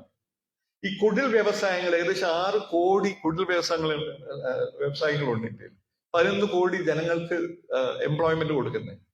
ഇപ്പൊ വരുന്ന എന്താണെന്ന് വെച്ച് കഴിഞ്ഞാൽ, ഇൻവെസ്റ്റ്മെന്റ് മുഴുവനും നടക്കുന്നത് പെട്ടെന്ന് നമുക്ക് പണം ഉണ്ടാക്കുന്ന ഈ GDP റേറ്റ് കൂട്ടണമെന്ന് പറഞ്ഞ് മെഷീൻ ബേസ്ഡ്, അതായത് എല്ലാവർക്കും മെഷീൻ വെച്ച് കാര്യങ്ങൾ നടത്തുക, കൂടുതൽ എഫിഷ്യന്റ് ആയിരിക്കും. പക്ഷെ എന്താ പറ്റുന്നതെന്ന് വെച്ച് കഴിഞ്ഞാൽ, ഈ തരത്തിലുള്ള വളർച്ചയുടെ പ്രത്യേകത ഗ്രോത്ത് വിത്തൗട്ട് ജോബ്സ് ആണ്. ജോലികൾ സൃഷ്ടിക്കുന്നില്ല. ഇതാണ് ഏറ്റവും വലിയൊരു പ്രോബ്ലം. ഇത് നമ്മുടെ രാജ്യം നേരിടുന്നില്ലെങ്കിൽ എന്താ വരാൻ പോകുന്നതെന്ന് വെച്ച് കഴിഞ്ഞാൽ, ഒത്തിരി പണമുള്ള കുറെ ആൾക്കാരും കുറച്ച് പണമുള്ള വളരെ കൂടുതൽ ആൾക്കാരും ഉണ്ടാവും. ഇവൻ ദോ പറയുന്ന വേൾഡ് ബാങ്കിന്റെ സ്റ്റാറ്റിസ്റ്റിക്സ് അനുസരിച്ച് ഏറ്റവും ഇന്നിക്വാളിറ്റി 4ാമത് ഏറ്റവും കുറവുള്ള രാജ്യമായിട്ടാണ് ഇന്ത്യനെ കാണുന്നത്, 4ാമത്. പക്ഷെ ഈ ഇന്നിക്വാളിറ്റി എങ്ങനെയാണ് അതിനെ കണക്കാക്കിയിരിക്കുന്നത് എനിക്കറിയില്ല. പക്ഷെ ഇന്നിക്വാളിറ്റി ഈ 90% ആൾക്കാർ തമ്മിലുള്ള ഇന്നിക്വാളിറ്റി ആണെങ്കിൽ ശരിയായിരിക്കും. 10% ആൾക്കാരെ വിട്ടിട്ട് ബാക്കി എല്ലാവരും ഏകദേശം ഒരുപോലെയാണ്. പണമൊക്കെ ഏകദേശം വലിയ ഇതൊന്നും വ്യത്യാസമൊന്നുമില്ല. ഇനി ചാലഞ്ചസ് ആയിട്ട് ഞാൻ 3-4 കാര്യം കൂടി പറഞ്ഞാൽ ഞാൻ നിർത്താം. വരാൻ പോകുന്ന കോൺസ്റ്റിറ്റ്യൂഷണൽ ചാലഞ്ചസിൽ ഏറ്റവും പ്രധാനമുള്ളത് ഡീലിമിറ്റേഷൻ ആണ്. നിങ്ങൾക്ക് എല്ലാവർക്കും അറിയാവുന്ന പോലെ ആർട്ടിക്കിൾ 82 കോൺസ്റ്റിറ്റ്യൂഷന്റെ 82ാം വകുപ്പ് പറയുന്നത് നമ്മുടെ രാജ്യത്ത് അവിടെ ഇലക്ഷൻ പാർലമെന്റിലെയും സ്റ്റേറ്റ് ലെജിസ്ലേറ്റീവ് അസംബ്ലി ഇലക്ഷൻസും അതാത് സമയത്ത് നടത്തുന്ന സെൻസസിലെ പോപ്പുലേഷൻ അനുസരിച്ച് വേണം എത്ര സീറ്റ് പാർലമെന്റിൽ വേണമെന്നും അതാത് സ്റ്റേറ്റിൽ എത്ര കോൺസ്റ്റിറ്റ്യുവൻസി ആയിട്ട് അത് തിരിക്കണമെന്നും പറയുന്നതാണ് ആർട്ടിക്കിൾ 82 പറയുന്നത്. എന്ത് പറ്റിയെന്ന് വെച്ച് കഴിഞ്ഞാൽ നമ്മുടെ അവസാനത്തെ സെൻസസ് ഇന്ത്യ നടന്നിരിക്കുന്ന 1971 സെൻസസ് ആണ്. 71 സെൻസസ് കഴിഞ്ഞപ്പോ നമ്മുടെ ഈ പോപ്പുലേഷൻ ഈ ഗ്രോത്ത് വെച്ചിട്ട് നോക്കിയപ്പോ ഒരു തീരുമാനം എടുത്തു. 1976 അമെന്റ്മെന്റ് കോൺസ്റ്റിറ്റ്യൂഷണൽ അമെന്റ്മെന്റ് കൊണ്ടുവന്നിട്ട് തീരുമാനിച്ചു 71 സെൻസസ് വെച്ചിട്ട് നമ്മൾ പാർലമെന്റിലെ സീറ്റ്സിനെ നിർണ്ണയിക്കാം, അതങ്ങനെ തുടരും. ഇപ്പൊ 2026 അടുത്ത വർഷം സെൻസസ് ആണ് കണക്കിലെടുക്കാൻ പോകുന്നത്. 1971 55 കോടിയായിരുന്നു ഇന്ത്യയുടെ പോപ്പുലേഷൻ. ഇന്നിപ്പോ നിങ്ങൾക്ക് എല്ലാവർക്കും അറിയുന്ന ഒരു 145 കോടിയുടെ അടുത്തായി. എവിടെയാണ് ഈ കൂടുതൽ പോപ്പുലേഷൻ വന്നിരിക്കുന്നത്? Madhya Pradesh, Bihar, Uttar Pradesh, Rajasthan, northern states. Southern സ്റ്റേറ്റ്സിന്റെ പെർസെന്റേജ് ഓഫ് സീറ്റ്സ് എന്ന് പറഞ്ഞാൽ 24% പാർലമെന്റിൽ. കേരള, കർണാടക, ആന്ധ്രാപ്രദേശ്, തമിഴ്നാട് അവരെല്ലാവരുടെയും കൂടെ സീറ്റ് എടുത്ത് 24%. ഇപ്പം ഈ പോപ്പുലേഷൻ അനുസരിച്ച് സെൻസസ് 76 നടത്തിയിട്ട് ഇത് അവിടെ പാർലമെന്റിലെ നമ്പർ സീറ്റ്സ് കൂട്ടിയാൽ എന്ത് വരുമെന്ന് വെച്ചാൽ ഏകദേശം 800 പേര് സീറ്റ് പാർലമെന്റിൽ ലോക്സഭയിലാവും. അതിനു വേണ്ടിയിട്ടുള്ള പാർലമെന്റ് കെട്ടിടമൊക്കെ അവർ പണി കിട്ടുന്നുണ്ട്. ഇത് അങ്ങനെ വന്നു കഴിഞ്ഞാൽ സൗത്ത് ഇന്ത്യ, കേരളം 20 സീറ്റ് തന്നെയായിരിക്കും. കാരണം സൗത്ത് ഇന്ത്യയിൽ പോപ്പുലേഷൻ കൺട്രോൾ വളരെ സക്സസ്ഫുൾ ആയിട്ട് നമ്മൾ നടപ്പിലാക്കി. നോർത്ത് ഇന്ത്യയിൽ അവര് പോപ്പുലേഷൻ കൺട്രോൾ നടപ്പിലാക്കിയില്ല. അപ്പൊ അവർ ചെയ്ത തെറ്റ് അവർക്ക് റിവാർഡായിട്ട് മാറുന്നു, നമ്മൾ ചെയ്തത് ശരി നമുക്ക് ശിക്ഷയായിട്ട് മാറുന്നു. ഇതൊരു വലിയ ഒരു കോൺസ്റ്റിറ്റ്യൂഷണൽ ചാലഞ്ച് ആയിട്ട് വരും എന്നുള്ള കാര്യത്തിൽ ഒരു തർക്കവും വേണ്ട. അടുത്ത വർഷം ആകുമ്പോഴത്തേനും ഇന്ന് നിങ്ങൾ നോക്കിക്കോ, അത് ഇങ്ങനെ ചെറുക്കണം എന്ന് നമ്മൾ കൂടി ആലോചിച്ച് കോടതിക്ക് അവസാനം ഇടപെടേണ്ട വരുമായിരിക്കാം എന്ന് ഞാൻ കരുതുന്നു. പിന്നെയുള്ളത് 1 നേഷൻ 1 പോൾ. നിങ്ങൾക്കറിയുന്ന പോലെ ഇപ്പോ എല്ലാ ഇലക്ഷൻ നടക്കുമ്പോഴും ഒരു ലോക്സഭയായാലും സ്റ്റേറ്റ് ലെജിസ്ലേറ്റീവ് അസംബ്ലി ആയാലും 5 വർഷമാണ്. 5 വർഷത്തേക്ക് സേഫാണ് നമ്മൾ വോട്ട് ചെയ്യുന്നത്. അതിന് ചെലവുണ്ട്, പണച്ചെലവുണ്ട്. അപ്പം ഇതിന്റെ പ്രപ്പോസൽ 1967 വരെ 1 നേഷൻ 1 പോൾ ആയിരുന്നു. അന്ന് കോalition പൊളിറ്റിക്സ്, അതായത് രാഷ്ട്രീയം വന്നോടെ അതിൻ്റെ അകത്ത് ചില പ്രശ്നങ്ങൾ വന്നു, പിന്നെ അതങ്ങ് നിന്നുപോയി. അപ്പോ ഇപ്പോഴത്തെ സെൻട്രൽ ഗവൺമെന്റിന്റെ ഒരു വിചാരം നമുക്കിത് തിരിച്ച് 1 നേഷൻ 1 പോൾ ആക്കാന്നുള്ളതാണ്. അപ്പോൾ പഴയ മുൻ പ്രസിഡന്റ് ആയിരുന്ന ജസ്റ്റിസ് പ്രസിഡന്റ് ഗോവിന്ദിന്റെ ഒരു കമ്മീഷൻ റിപ്പോർട്ടും അതിനെ അനുകൂലിച്ച് വന്നു കഴിഞ്ഞു. പാർലമെന്ററി പാനലിൽ ഇത് ചർച്ച നടന്നുകൊണ്ടിരിക്കുകയാണ്. അപ്പൊ ഇതിന്റെ 2-3 കാര്യങ്ങളാണ് അവർ പറയുന്നത്. ഒന്ന്, വളരെയധികം ചെലവ് നമുക്ക് വെട്ടിച്ചുരുക്കാൻ പറ്റും ഒറ്റ സമയത്ത് ഇലക്ഷൻ പാർലമെന്റിലേക്കും ലെജിസ്ലേറ്റീവ് നടത്തുകയാണെങ്കിൽ. രണ്ടാമത്, ഈ മോഡൽ കോഡ് ഓഫ് കോണ്ടക്ട് ഉണ്ട്. ഇലക്ഷൻ കമ്മീഷൻ നിങ്ങൾക്ക് അറിയാവില്ല, ഇലക്ഷൻ വന്നു കഴിഞ്ഞാൽ കോഡ് ഓഫ് കോണ്ടക്ട് വരും. ഇതിപ്പോ ഇലക്ഷൻ എപ്പോഴും നടന്നുകൊണ്ടിരിക്കുന്നതുകൊണ്ട് നമുക്ക് കോഡ് ഓഫ് കോണ്ടക്ട് എല്ലായിടത്തും ഉണ്ടാവും. അപ്പൊ ഒരു പോളിസി പാരാലിസിസ് എന്ന് പറയും, അതായത് ഒരു തീരുമാനം എടുക്കാൻ. കാരണം അറിയാലോ, മോഡ് ഓഫ് കോണ്ടക്ട് ഉണ്ടെങ്കിൽ പല കാര്യങ്ങളും ചെയ്യാൻ പറ്റില്ല. അപ്പൊ ഇതൊരു വലിയ പോളിസി പാരാലിസിസ് ആണ്. ഇതൊക്കെ ഒഴിവാക്കണം. പിന്നെ നമുക്ക് രാഷ്ട്രീയത്തിന് മാത്രമേ സമയമുള്ളൂ, അതുകൊണ്ട് നമുക്ക് ഒറ്റപ്പോൾ. ഇതിങ്ങനെയാണ് അവർ പറയുന്നത്. പിന്നെ മറുപക്ഷം ആലോചിക്കുന്നില്ല. ഏറ്റവും പ്രധാനപ്പെട്ട ഒരു കാര്യം, ഇപ്പൊ കേരളം ഫോർ എക്സാമ്പിൾ അടുത്ത വർഷമാണ് ഇലക്ഷന് പോകുന്നത്. അടുത്ത വർഷം പോകുന്ന പറഞ്ഞാൽ 26 വെച്ച് 31 വരെയാണ്. അപ്പൊ 2029 ആവുമ്പോ ഇപ്പോഴത്തെ ലോക്സഭയുടെ ടേം തീർന്നു കഴിയുമ്പോഴത്തേനും ഇത് നടപ്പിലാക്കുവാണെങ്കിൽ എങ്ങനെയിരിക്കും? നമ്മുടെ കേരളത്തിലെ അസംബ്ലിയുടെ ടേം വെട്ടിച്ചുരുക്കി 2 കൊല്ലം കുറയും. ഇനി അതിലും പ്രധാനം ജനാധിപത്യപരമായിട്ടുള്ള ഇതിനുള്ള ഒരു അപര്യാപ്തത എന്ന് വെച്ച് കഴിഞ്ഞാൽ, ഒരു പാർലമെന്റിൽ നമുക്ക് ഉണ്ടാകുന്ന അല്ലെങ്കിൽ സ്റ്റേറ്റ് ലെജിസ്ലേച്ചർ ഉണ്ടാകുന്നത് as long as they command majority. അപ്പൊ എന്തെങ്കിലും കാരണം കൊണ്ട് കൂറുമാറിയോ ഗവൺമെന്റ് താഴെ പോയി നോ കോൺഫിഡൻസ് വന്നു കഴിഞ്ഞാൽ എലക്ഷൻ വേണം. കാരണം ജനങ്ങളുടെ അഭിപ്രായം അറിയണം. ഇനി അഭിപ്രായം അറിഞ്ഞു കഴിഞ്ഞാൽ ഇപ്പൊ ഈ നിയമം കോൺസ്റ്റിറ്റ്യൂഷൻ അമെന്റ്മെന്റ് വന്നിരിക്കുന്നത് എങ്ങനെയാണെന്ന് വെച്ച് കഴിഞ്ഞാൽ അങ്ങനെ എലക്ഷൻ വന്ന് എലക്ട് ചെയ്യുന്ന ഗവൺമെന്റ് അടുത്ത സെൻട്രൽ ഗവൺമെന്റ് പാർലമെന്റിന്റെ ടേം തീരുമ്പോൾ അപ്പൊ അതിന്റെ പിരിച്ചുവിടേണ്ടി വരും. അപ്പൊ ഇങ്ങനെ ഇതിന് പിന്നെ പണം ചെലവാക്കുന്നത്. ഞാൻ പറയുന്നത് ഭാരതം ഇത്രയ്ക്കും ഫിഫ്ത്തിന്റെ GDP ഇത്ര 5000 കോടി 6000 കോടിയുടെ കാര്യമാണ് പറയുന്നത്. ചിലവർ പറയുന്നത് ഇങ്ങനെ ചെയ്യുവാണെങ്കിൽ അതിൽ കൂടുതൽ ഇലക്ഷൻ വരും, അതിൽ കൂടുതൽ പണം ചെലവാക്കേണ്ടി വരും. അപ്പൊ ഇതൊരു വലിയൊരു പ്രധാനപ്പെട്ട ഒരു ഭരണഘടനാ ഇഷ്യൂ ആയിട്ട് വരാൻ സാധ്യതയോടെ നിങ്ങളുടെ മുമ്പിൽ സമക്ഷത്തിൽ പറയാൻ ആഗ്രഹിക്കുകയാണ്. പിന്നെ ഉള്ളത് വേറൊരു മേജർ പ്രോബ്ലം ഞാൻ കാണുന്നത് നമ്മുടെ രാജ്യത്തെ മീഡിയ ആണ്. നമ്മുടെ രാജ്യത്തെ മീഡിയ എന്ന് പറയുമ്പോൾ ഞാൻ പ്രധാനമായിട്ട് ഉദ്ദേശിക്കുന്ന നാഷണൽ മീഡിയ ആണ്. നാഷണൽ മീഡിയയിൽ ഞാൻ മെയിൻ സ്ട്രീം മീഡിയ, അതായത് ഇപ്പൊ നിങ്ങൾക്കറിയാമല്ലോ നാഷണൽ ചാനൽസ്, ഇംഗ്ലീഷ് ചാനൽസ്, ഹിന്ദിയിലും അങ്ങനെ തന്നെയാണ് ഞാൻ വിശ്വസിക്കുന്നത്. കണ്ടുവരുന്ന സ്ഥിതിവിശേഷം മീഡിയ എന്ന് പറയുന്ന 4ാമത്തെ പില്ലറാണ് ഗവൺമെന്റിന്റെ. അതായത് പാർലമെന്റ്, നിങ്ങൾക്കറിയാവുന്ന ജുഡീഷ്യറി, എക്സിക്യൂട്ടീവ്, പിന്നെ ഉള്ളത് 4th പില്ലറാണ്. ജനാധിപത്യത്തിന്റെ വിജയത്തിന്റെ പിന്നിൽ പ്രവർത്തിക്കേണ്ട ആൾക്കാരാണ്. എന്നാൽ അവരെന്താണ് ചെയ്യുന്നത്? അവർ ചെയ്യുന്നത് അതായത് ബിസിനസ് ഹൗസസ്, അതായത് ഈ മീഡിയ ഹൗസുകളൊക്കെ അത് കൺട്രോൾ ചെയ്യുന്ന ഓരോ ബിസിനസ് ഹൗസസ് ഉണ്ട്. അവർക്ക് വേറെ ബിസിനസ് കാണും. അവർക്ക് മെയിൻ ബിസിനസ് ഇതായിരിക്കില്ല, മീഡിയ ആയിരിക്കില്ല. അവർക്ക് അതാത് ഗവൺമെന്റിനെ പ്രീതിപ്പെടുത്തിക്കൊണ്ടിരിക്കണം. അതുകൊണ്ട് ആ ഗവൺമെന്റിന് ഓശാന പാടുന്ന ഒരു ഉപകരണം മാത്രമായിട്ട് അവരൊക്കെ ചുരുങ്ങി. നാഷണൽ മീഡിയ ചാനൽ നിങ്ങൾ എടുത്തു നോക്കൂ. ഞാനൊരു ചെറിയൊരു ഉദാഹരണം ഞാൻ പറയാം, എന്റെ മനസ്സിൽ തോന്നിയത്. കൽക്കട്ടയിൽ ഒരു റേപ്പ് നടന്നു, ബലാത്സംഗം നടന്നു. കൽക്കട്ടയിൽ റേപ്പ് നടന്നപ്പോഴത്തേനും ചില ഇങ്ങനത്തെ ചാനലുകൾ ഉടനെ അവർ തീരുമാനിച്ചു മമതാ ബാനർജി രാജിവെക്കണം. ഒരു മെഡിക്കൽ കോളേജിൽ ഒരു പെൺകുട്ടിനെ റേപ്പ് ചെയ്തു. അവസാനം CBI വന്നു. CBIയും സ്റ്റേറ്റ് പോലീസും കണ്ടത് ഒരേ കാര്യങ്ങൾ തന്നെയാണ്. എന്തൊരു ബഹളമായിരുന്നു ഒരു കുറെ നാളത്തേക്ക്. അപ്പൊ ഇത് രാഷ്ട്രീയമാണ് ഇതിന്റെ പിന്നിൽ, അല്ലാതെ മീഡിയയുടെ പ്രധാനപ്പെട്ട ദൗത്യങ്ങൾ നിറവേറുക എന്നുള്ളതല്ല അവരുടെ താല്പര്യം. ഇങ്ങനെയുള്ള നമ്മൾ വേറെ നോക്കിക്കോളൂ. നിങ്ങളിപ്പോ നാഷണൽ ചാനൽ നോക്കിക്കോ, ഓപ്പോസിഷൻ ഭരിക്കുന്ന ഗവൺമെന്റുകളെ കുറിച്ച് വിമർശിക്കുക എന്നുള്ളതാണ് പ്രധാനപ്പെട്ട ഞാൻ കാണുന്ന ചാനലുകൾ. ഇവർക്ക് ധൈര്യമായിട്ട് സെൻട്രൽ ഗവൺമെന്റിൽ ഇരിക്കുന്ന പ്രധാനമന്ത്രി തൊട്ട് താഴത്തോട്ട് ആരാണെങ്കിലും അവരുടെ ഏതെങ്കിലും തെറ്റുകളെ ചൂണ്ടിക്കാണിക്കാൻ ധൈര്യമുണ്ട്. ഇവർ എത്ര നാൾ അങ്ങനെ ചൂണ്ടിക്കാണിച്ച് നിൽക്കും എന്നുള്ള വേറെ കാര്യം. റെയ്ഡോ അല്ലെങ്കിൽ വേറെ ഏതെങ്കിലും തരത്തിൽ ഇവരെ ഭീഷണിപ്പെടുത്തിയോ അല്ലെങ്കിൽ പ്രലോഭിപ്പിച്ചോ. കാരണം ഇവർക്ക് വേറൊരു ഇതും കൂടിയുണ്ട്.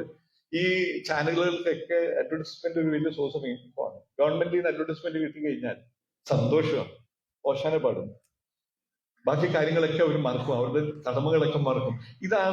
ഇങ്ങനെ പോയാൽ നമ്മുടെ രാജ്യത്തിനും നമ്മുടെ ജനാധിപത്യത്തിനും നമ്മുടെ ഭരണഘടനയ്ക്കും വലിയ ആപത്തുണ്ടെന്ന്, വിപത്താണ് ഞാൻ കാണുന്നത്. പിന്നെ പാർലമെന്റിൽ നടക്കുന്ന പ്രക്രിയകൾ, പാർലമെന്റിൽ നടക്കുന്നത് ഇൻഫോംഡ് ഡിബേറ്റ് അല്ല. ഏറ്റവും ചെറിയ ഉദാഹരണം പറഞ്ഞു കഴിഞ്ഞാൽ നമ്മുടെ ഫാമേഴ്സ് ബില്ലുകൾ പാസ്സാക്കിയത് അധികം സമയം എടുക്കാതെ പെട്ടെന്ന് പാസ്സാക്കി. എന്നിട്ട് എന്തുണ്ടായി? എത്ര വലിയ സംഘർഷം കഴിഞ്ഞതിന് ശേഷമാണ് അതേ ബില്ലുകൾ അവർ തിരിച്ചെടുക്കേണ്ടി വന്നത്. ഇതുപോലെ അവർ പറയുന്നത് എന്റെ കണക്കനുസരിച്ചിട്ട് only 16% of the 17, അതായത് 16% ഉള്ളൂ 17ാമത്തെ ലോക്സഭയുടെ ബില്ലുകൾ സെലക്ട് കമ്മിറ്റിക്ക് വിട്ടിട്ടുള്ളൂ. പണ്ടൊക്കെ 90കളിൽ ധാരാളം 60-70% ബില്ലുകളും സെലക്ട് കമ്മിറ്റിക്ക് വിടും. ധൃതി പിടിച്ച നിയമങ്ങളാക്കി. ധൃതി പിടിച്ച നിയമമാക്കി കഴിഞ്ഞ് കോടതി വന്നു കഴിഞ്ഞാൽ കോടതിക്ക് അതിനെ സെറ്റ് അസൈഡ് ചെയ്യുന്നതിന് ചില ലിമിറ്റേഷൻസ് ഉണ്ട്. അപ്പൊ ചില പ്രിസംഷൻസിലാണ് പാർലമെന്റേറിയൻസ് എല്ലാം നോക്കി ചെയ്യുന്നുണ്ട്. അതൊന്നും ഇല്ലാത്ത ഒരു അവസ്ഥ. ഇത് മാറണം. പിന്നെ വേറൊരു കാര്യം, ടോർച്ചർ. നമ്മുടെ പോലീസുകാരുടെ കയ്യിൽ അകപ്പെട്ട് കഴിഞ്ഞാൽ ടോർച്ചർ നടക്കുന്നു. ഈ അടുത്ത് കുറച്ച് നാൾ നമ്മൾ TV കണ്ടു ഇതിനെക്കുറിച്ച് ഒരു ചർച്ച, വളരെ ചൂടേറിയ ചർച്ചയായിരുന്നു. അതിനിപ്പോ മുഖ്യമന്ത്രി മറുപടി പറഞ്ഞു. ഇപ്പൊ അത് കഴിഞ്ഞപ്പോ TV ഇപ്പൊ കാണാതെ. എനിക്ക് പറയാനുള്ള വേറൊരു നിയമത്തിന്റെ ഒരു പശ്ചാത്തലമാണ്. ഇന്റർനാഷണൽ കമ്മ്യൂണിറ്റിയിൽ there is A international covenant, അതായത് ഒരു അന്താരാഷ്ട്രീയ കവനന്റ് ഉണ്ട് എഗെയിൻസ്റ്റ് ടോർച്ചർ. ടോർച്ചർ ചെയ്യാൻ പാടില്ല എന്ന് പറഞ്ഞു. ഇന്ത്യ അത് റാറ്റിഫൈ ചെയ്തിട്ടില്ല. 97 വന്നാണ് റാറ്റിഫൈ ചെയ്തിട്ടില്ല. അപ്പോ ഇതിനെ സംബന്ധിച്ച് ലോ കമ്മീഷൻ റിപ്പോർട്ടുണ്ട്. ലോ കമ്മീഷൻ പറഞ്ഞു ഇങ്ങനത്തെ ഒരു നിയമം വേണം, ഭാരതത്തിൽ വേണം. അടുത്ത് നിങ്ങൾ കണ്ടു തമിഴ്നാട്ടിൽ ഒരു പയ്യനെ 35-40 ഇഞ്ചുറീസ് ആയിട്ട് തല്ലിക്കൊന്നു. ആർക്കും നമ്മളിൽ ആർക്കും ധൈര്യം ഉണ്ടാവും ഒരു പോലീസ് സ്റ്റേഷനിൽ നമുക്ക് തല ഉയർത്തി പിടിച്ച് നമ്മുടെ ഭരണഘടനയുള്ള രാജ്യമാണെന്ന് പറഞ്ഞ് നമുക്ക് ചെല്ലാൻ പറ്റുമോ? അങ്ങനെ ഉണ്ടാകണം. അങ്ങനത്തെ ഒരു സ്ഥിതി ഇന്നില്ല. അപ്പോ ഇത് ഞാൻ നോക്കി കഴിഞ്ഞപ്പോ പാർലമെന്റില് 2023 ഡിസംബറിൽ ഒരു നിയമം, ഒരു ബില്ല് അവതരിപ്പിച്ചിട്ടുണ്ട്. ഇങ്ങനത്തെ 2-3 ബില്ല് നേരത്തെ വന്നു, അതെല്ലാം ഇല്ലാതെയായിപ്പോയി. ആ ബില്ല് നിയമമായാൽ നമ്മൾ ഭരണഘടനയിൽ നിഷ്കർഷിക്കുന്ന എല്ലാ മനുഷ്യന്റെ അന്തസ്സിനെ കാത്തു സൂക്ഷിക്കുന്ന ഒരു നിയമ ഫ്രെയിംവർക്ക് നമുക്ക് ലഭിക്കും.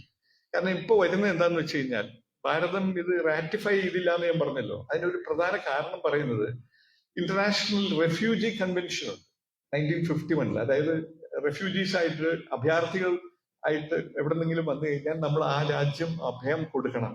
അത് യൂറോപ്യൻ കൺട്രീസ് സെക്കൻഡ് വേൾഡ് വാറിന്റെ പശ്ചാത്തലത്തിൽ അവർ ഉണ്ടാക്കിയൊരു നിയമമാണ്. അതാണ് അവരിപ്പോ ഇന്ന് റെഫ്യൂജീസിനെ അവർ ആക്സെപ്റ്റ് ചെയ്യുന്നതിന്റെയും ആ ഇഷ്യൂസ് ഒക്കെ വരുന്നത്. ഇന്ത്യ അത് റാറ്റിഫൈ ചെയ്തിട്ടില്ല, റെഫ്യൂജി കൺവെൻഷൻ. അപ്പോ ഇന്ത്യ അത് റാറ്റിഫൈ ചെയ്യാത്തത്രയും കാലം ഈ ടോർച്ചർ കൺവെൻഷൻ, ഇന്റർനാഷണൽ കൺവെൻഷനിൽ പറയുന്നത് എന്താന്ന് വെച്ച് കഴിഞ്ഞാൽ ഇങ്ങനെ ടോർച്ചർ സഹിക്കും എന്ന ഭീഷണിയുള്ള ഒരു രാജ്യത്തേക്ക് റെഫ്യൂജി ആയിട്ട് വന്ന ആൾ തിരിച്ചുവിടാൻ പാടില്ല. അതുകൊണ്ടാണ് ഞങ്ങൾ റാറ്റിഫൈ ചെയ്യാത്തതെന്ന് പറഞ്ഞത്. പക്ഷേ ശരിക്കും അവിടെയൊന്നും അല്ല കാരണം. നമ്മൾ arm forces act, special forces act ഉണ്ട്. നമ്മുടെ പോലീസുകാർക്ക് ടോർച്ചർ ചെയ്തേ മതിയാവും. കാരണം അവര് പഴയ രീതികളിലാണ് അവർ പരിശീലിക്കപ്പെട്ടിരിക്കുന്നത്. ഒരു DGP ഒരു കോൺഫറൻസിൽ എന്നോട് പറഞ്ഞു, ഇല്ല ഇന്ന് കേരള പോലീസിൽ ടോർച്ചർ ഇല്ല, ഇപ്പൊ ഞങ്ങൾ അത് കേസ് ജയിക്കാൻ വേണ്ടിയിട്ട് ഞങ്ങൾ സത്യം തെളിയിക്കാനായിട്ട് ഞങ്ങൾ ടോർച്ചർ അല്ലാത്ത നിയമപരമായിട്ടുള്ള കാര്യങ്ങൾ മാത്രമേ ചെയ്യുന്നുള്ളൂ. പക്ഷെ എനിക്ക് അത് വിശ്വസിക്കാൻ പറ്റുന്നില്ല. കാരണം നമ്മുടെ കൾച്ചറലായിട്ട് നമ്മുടെ ആ പോലീസുകാരുടെ ആ ആറ്റിറ്റ്യൂഡ്, അധികാരം, നമ്മൾ അവർക്ക് വരുമ്പോഴത്തേനും ഇപ്പൊ എന്താ പറയാ, ഫ്രണ്ട്ലി പോലീസ് സ്റ്റേഷൻ എന്ന് പറഞ്ഞാൽ അമിതമായിട്ട് ചെയ്യണമെന്നുള്ളതല്ല, പ്രൊഫഷണലായിട്ട് നമ്മൾ ഇപ്പൊ ഇംഗ്ലണ്ടിലൊക്കെ ചെയ്യുന്ന പോലെ അവിടെയൊക്കെ വെർച്വലി ടോർച്ചർ എന്ന് പറയുന്നത് ഇത് മാറിക്കഴിഞ്ഞു. ഞാൻ പറഞ്ഞില്ല, എപ്പോഴും ഈ GDP അനുസരിച്ച് നമ്മൾ എപ്പോഴും ഡെവലപ്പ് കൺട്രി ആകുമെന്ന് പറയുന്നതിന്റെ പ്രോബ്ലം ഇതാണ്. നമ്മൾ എല്ലാ സൂചികകളും കൂടി കൂട്ടി കോർത്ത് ചേർക്കുമ്പോഴേ ഉള്ളൂ നമ്മൾ ഡെവലപ്ഡ് ആവുകയുള്ളൂ. അതിലൊരു പ്രധാനപ്പെട്ട ഭാഗമാണ് നമ്മൾ അൺസിവിലൈസ്ഡ് ബാർബേറിക് ആയിട്ട് ഒരാളെ കിട്ടിക്കഴിഞ്ഞാൽ ടോർച്ചർ ചെയ്യാന്ന് പറയുന്നത്. അതിന് ആദ്യം വേണ്ടുന്നത് നമ്മൾ ഈ നിയമം പാർലമെന്റിൽ പാസ്സാക്കണം. ഞാൻ ഈ ഒരു വേദി ഉപയോഗിക്കുകയാണ്. പാർലമെന്റിൽ അതിന് പറ്റുന്ന പ്രഷർ നമ്മുടെ മാധ്യമങ്ങൾ, ഒരു മാധ്യമം പോലും, ഒരൊറ്റ മാധ്യമം പോലും ഈ നിയമം അവിടെ പാർലമെന്റിൽ ലോക്സഭ കിടക്കുന്നുണ്ടെന്നും ഇത് നമ്മുടെ പാർലമെന്റേറിയൻസ് പാസ്സാക്കണമെന്നും ഈ പാർലമെന്റ് ഡിസോൾവ് ചെയ്ത് പോകുന്നതും പാസ്സാക്കണമെന്നും ആരും ബാധിച്ചാൻ കണ്ടിട്ടില്ല. അതിന് പകരം ക്രിക്കറ്റ് മാച്ചിൽ നമ്മൾ പാകിസ്ഥാനിൽ നിന്ന് നമ്മൾ ട്രോഫി മേടിച്ചില്ല, അല്ലെങ്കിൽ അവിടെ ചൈന വെടിപൊട്ടിച്ചു. ഇതൊക്കെയാണ് നമ്മൾ ജനങ്ങളുടെ ശ്രദ്ധ യഥാർത്ഥ സംഭവങ്ങളിൽ നിന്നും മാറ്റി നിർത്തി നമ്മുടെ അഭിമുഖീകരിക്കുന്ന പ്രശ്നങ്ങളെ ഒന്നും അവർ നേരിടാൻ അവർ താല്പര്യം കാണിക്കുന്നില്ല. നമ്മുടെ കോടതികൾ, ഞാൻ ഉൾപ്പെടെ ഭാഗമായിട്ടുള്ള കോടതികൾ, 5 കോടി കേസുകളാണ് കിടക്കുന്നത്. ഇത് വലിയ ഒരു ത്രെറ്റ് ആണ് ടു ദ കോൺസ്റ്റിറ്റ്യൂഷൻ. ഞാൻ പറയാതെ തന്നെ നിങ്ങൾക്ക് എല്ലാവർക്കും അറിയാവുന്നതാണ്. പോലീസ് സ്റ്റേഷനിൽ പോകുന്ന അതേ ഭയം ഇന്ന് കോടതിയിൽ പോകാനും ആൾക്കാർക്കുണ്ടെന്ന് ഞാൻ തന്നെ സമ്മതിക്കാൻ വളരെ ഇതായിട്ട് എനിക്ക് ഒരു ബുദ്ധിമുട്ട് തോന്നിക്കുന്നില്ല. അത് എങ്ങനെയാ അത് കൈകാര്യം ചെയ്യുക എന്ന് പറയുന്ന ഒരു വലിയൊരു മേജർ ഇഷ്യൂ ആണ്. കാരണം പല തലത്തിൽ പെൻഡൻസി ഉണ്ട്. ഏറ്റവും പ്രധാനമായിട്ടുള്ള പെൻഡൻസി സ്വാഭാവികമായിട്ടും മജിസ്ട്രേറ്റ് കോടതികളിലും ഒക്കെയാണ്. അവിടെ കൂടുതൽ മജിസ്ട്രേറ്റുമാരെ വെക്കുക, കഴിവുള്ളവരെ വെക്കുക, പബ്ലിക് പ്രോസിക്യൂട്ടേഴ്സിനെ സമയത്തിന് വെക്കുക, അവർക്ക് പഠിക്കാനുള്ള ഇത് കൊടുക്കുക. Corruption zero tolerance, absolutely no. ഒരു തരത്തിലും ഒരിടത്തും പാടില്ല.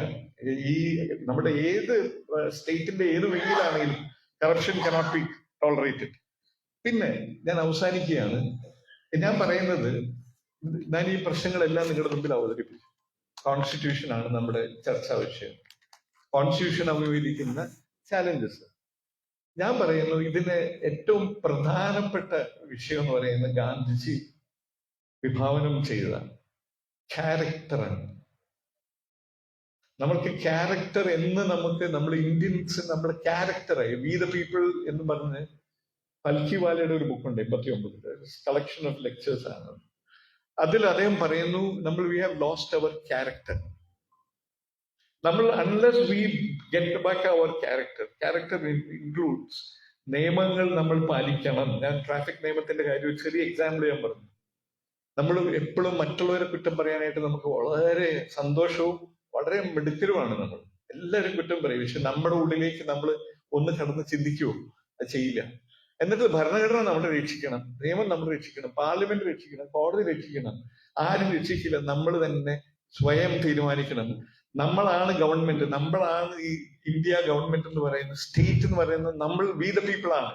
നമ്മൾ മാറണം എന്ന് മാത്രം പറഞ്ഞുകൊണ്ട് ഞാൻ ഈ ചടങ്ങ് ഉദ്ഘാടനം ചെയ്തതായിട്ട് പ്രഖ്യാപിക്കുന്നു. നന്ദി, നമസ്കാരം.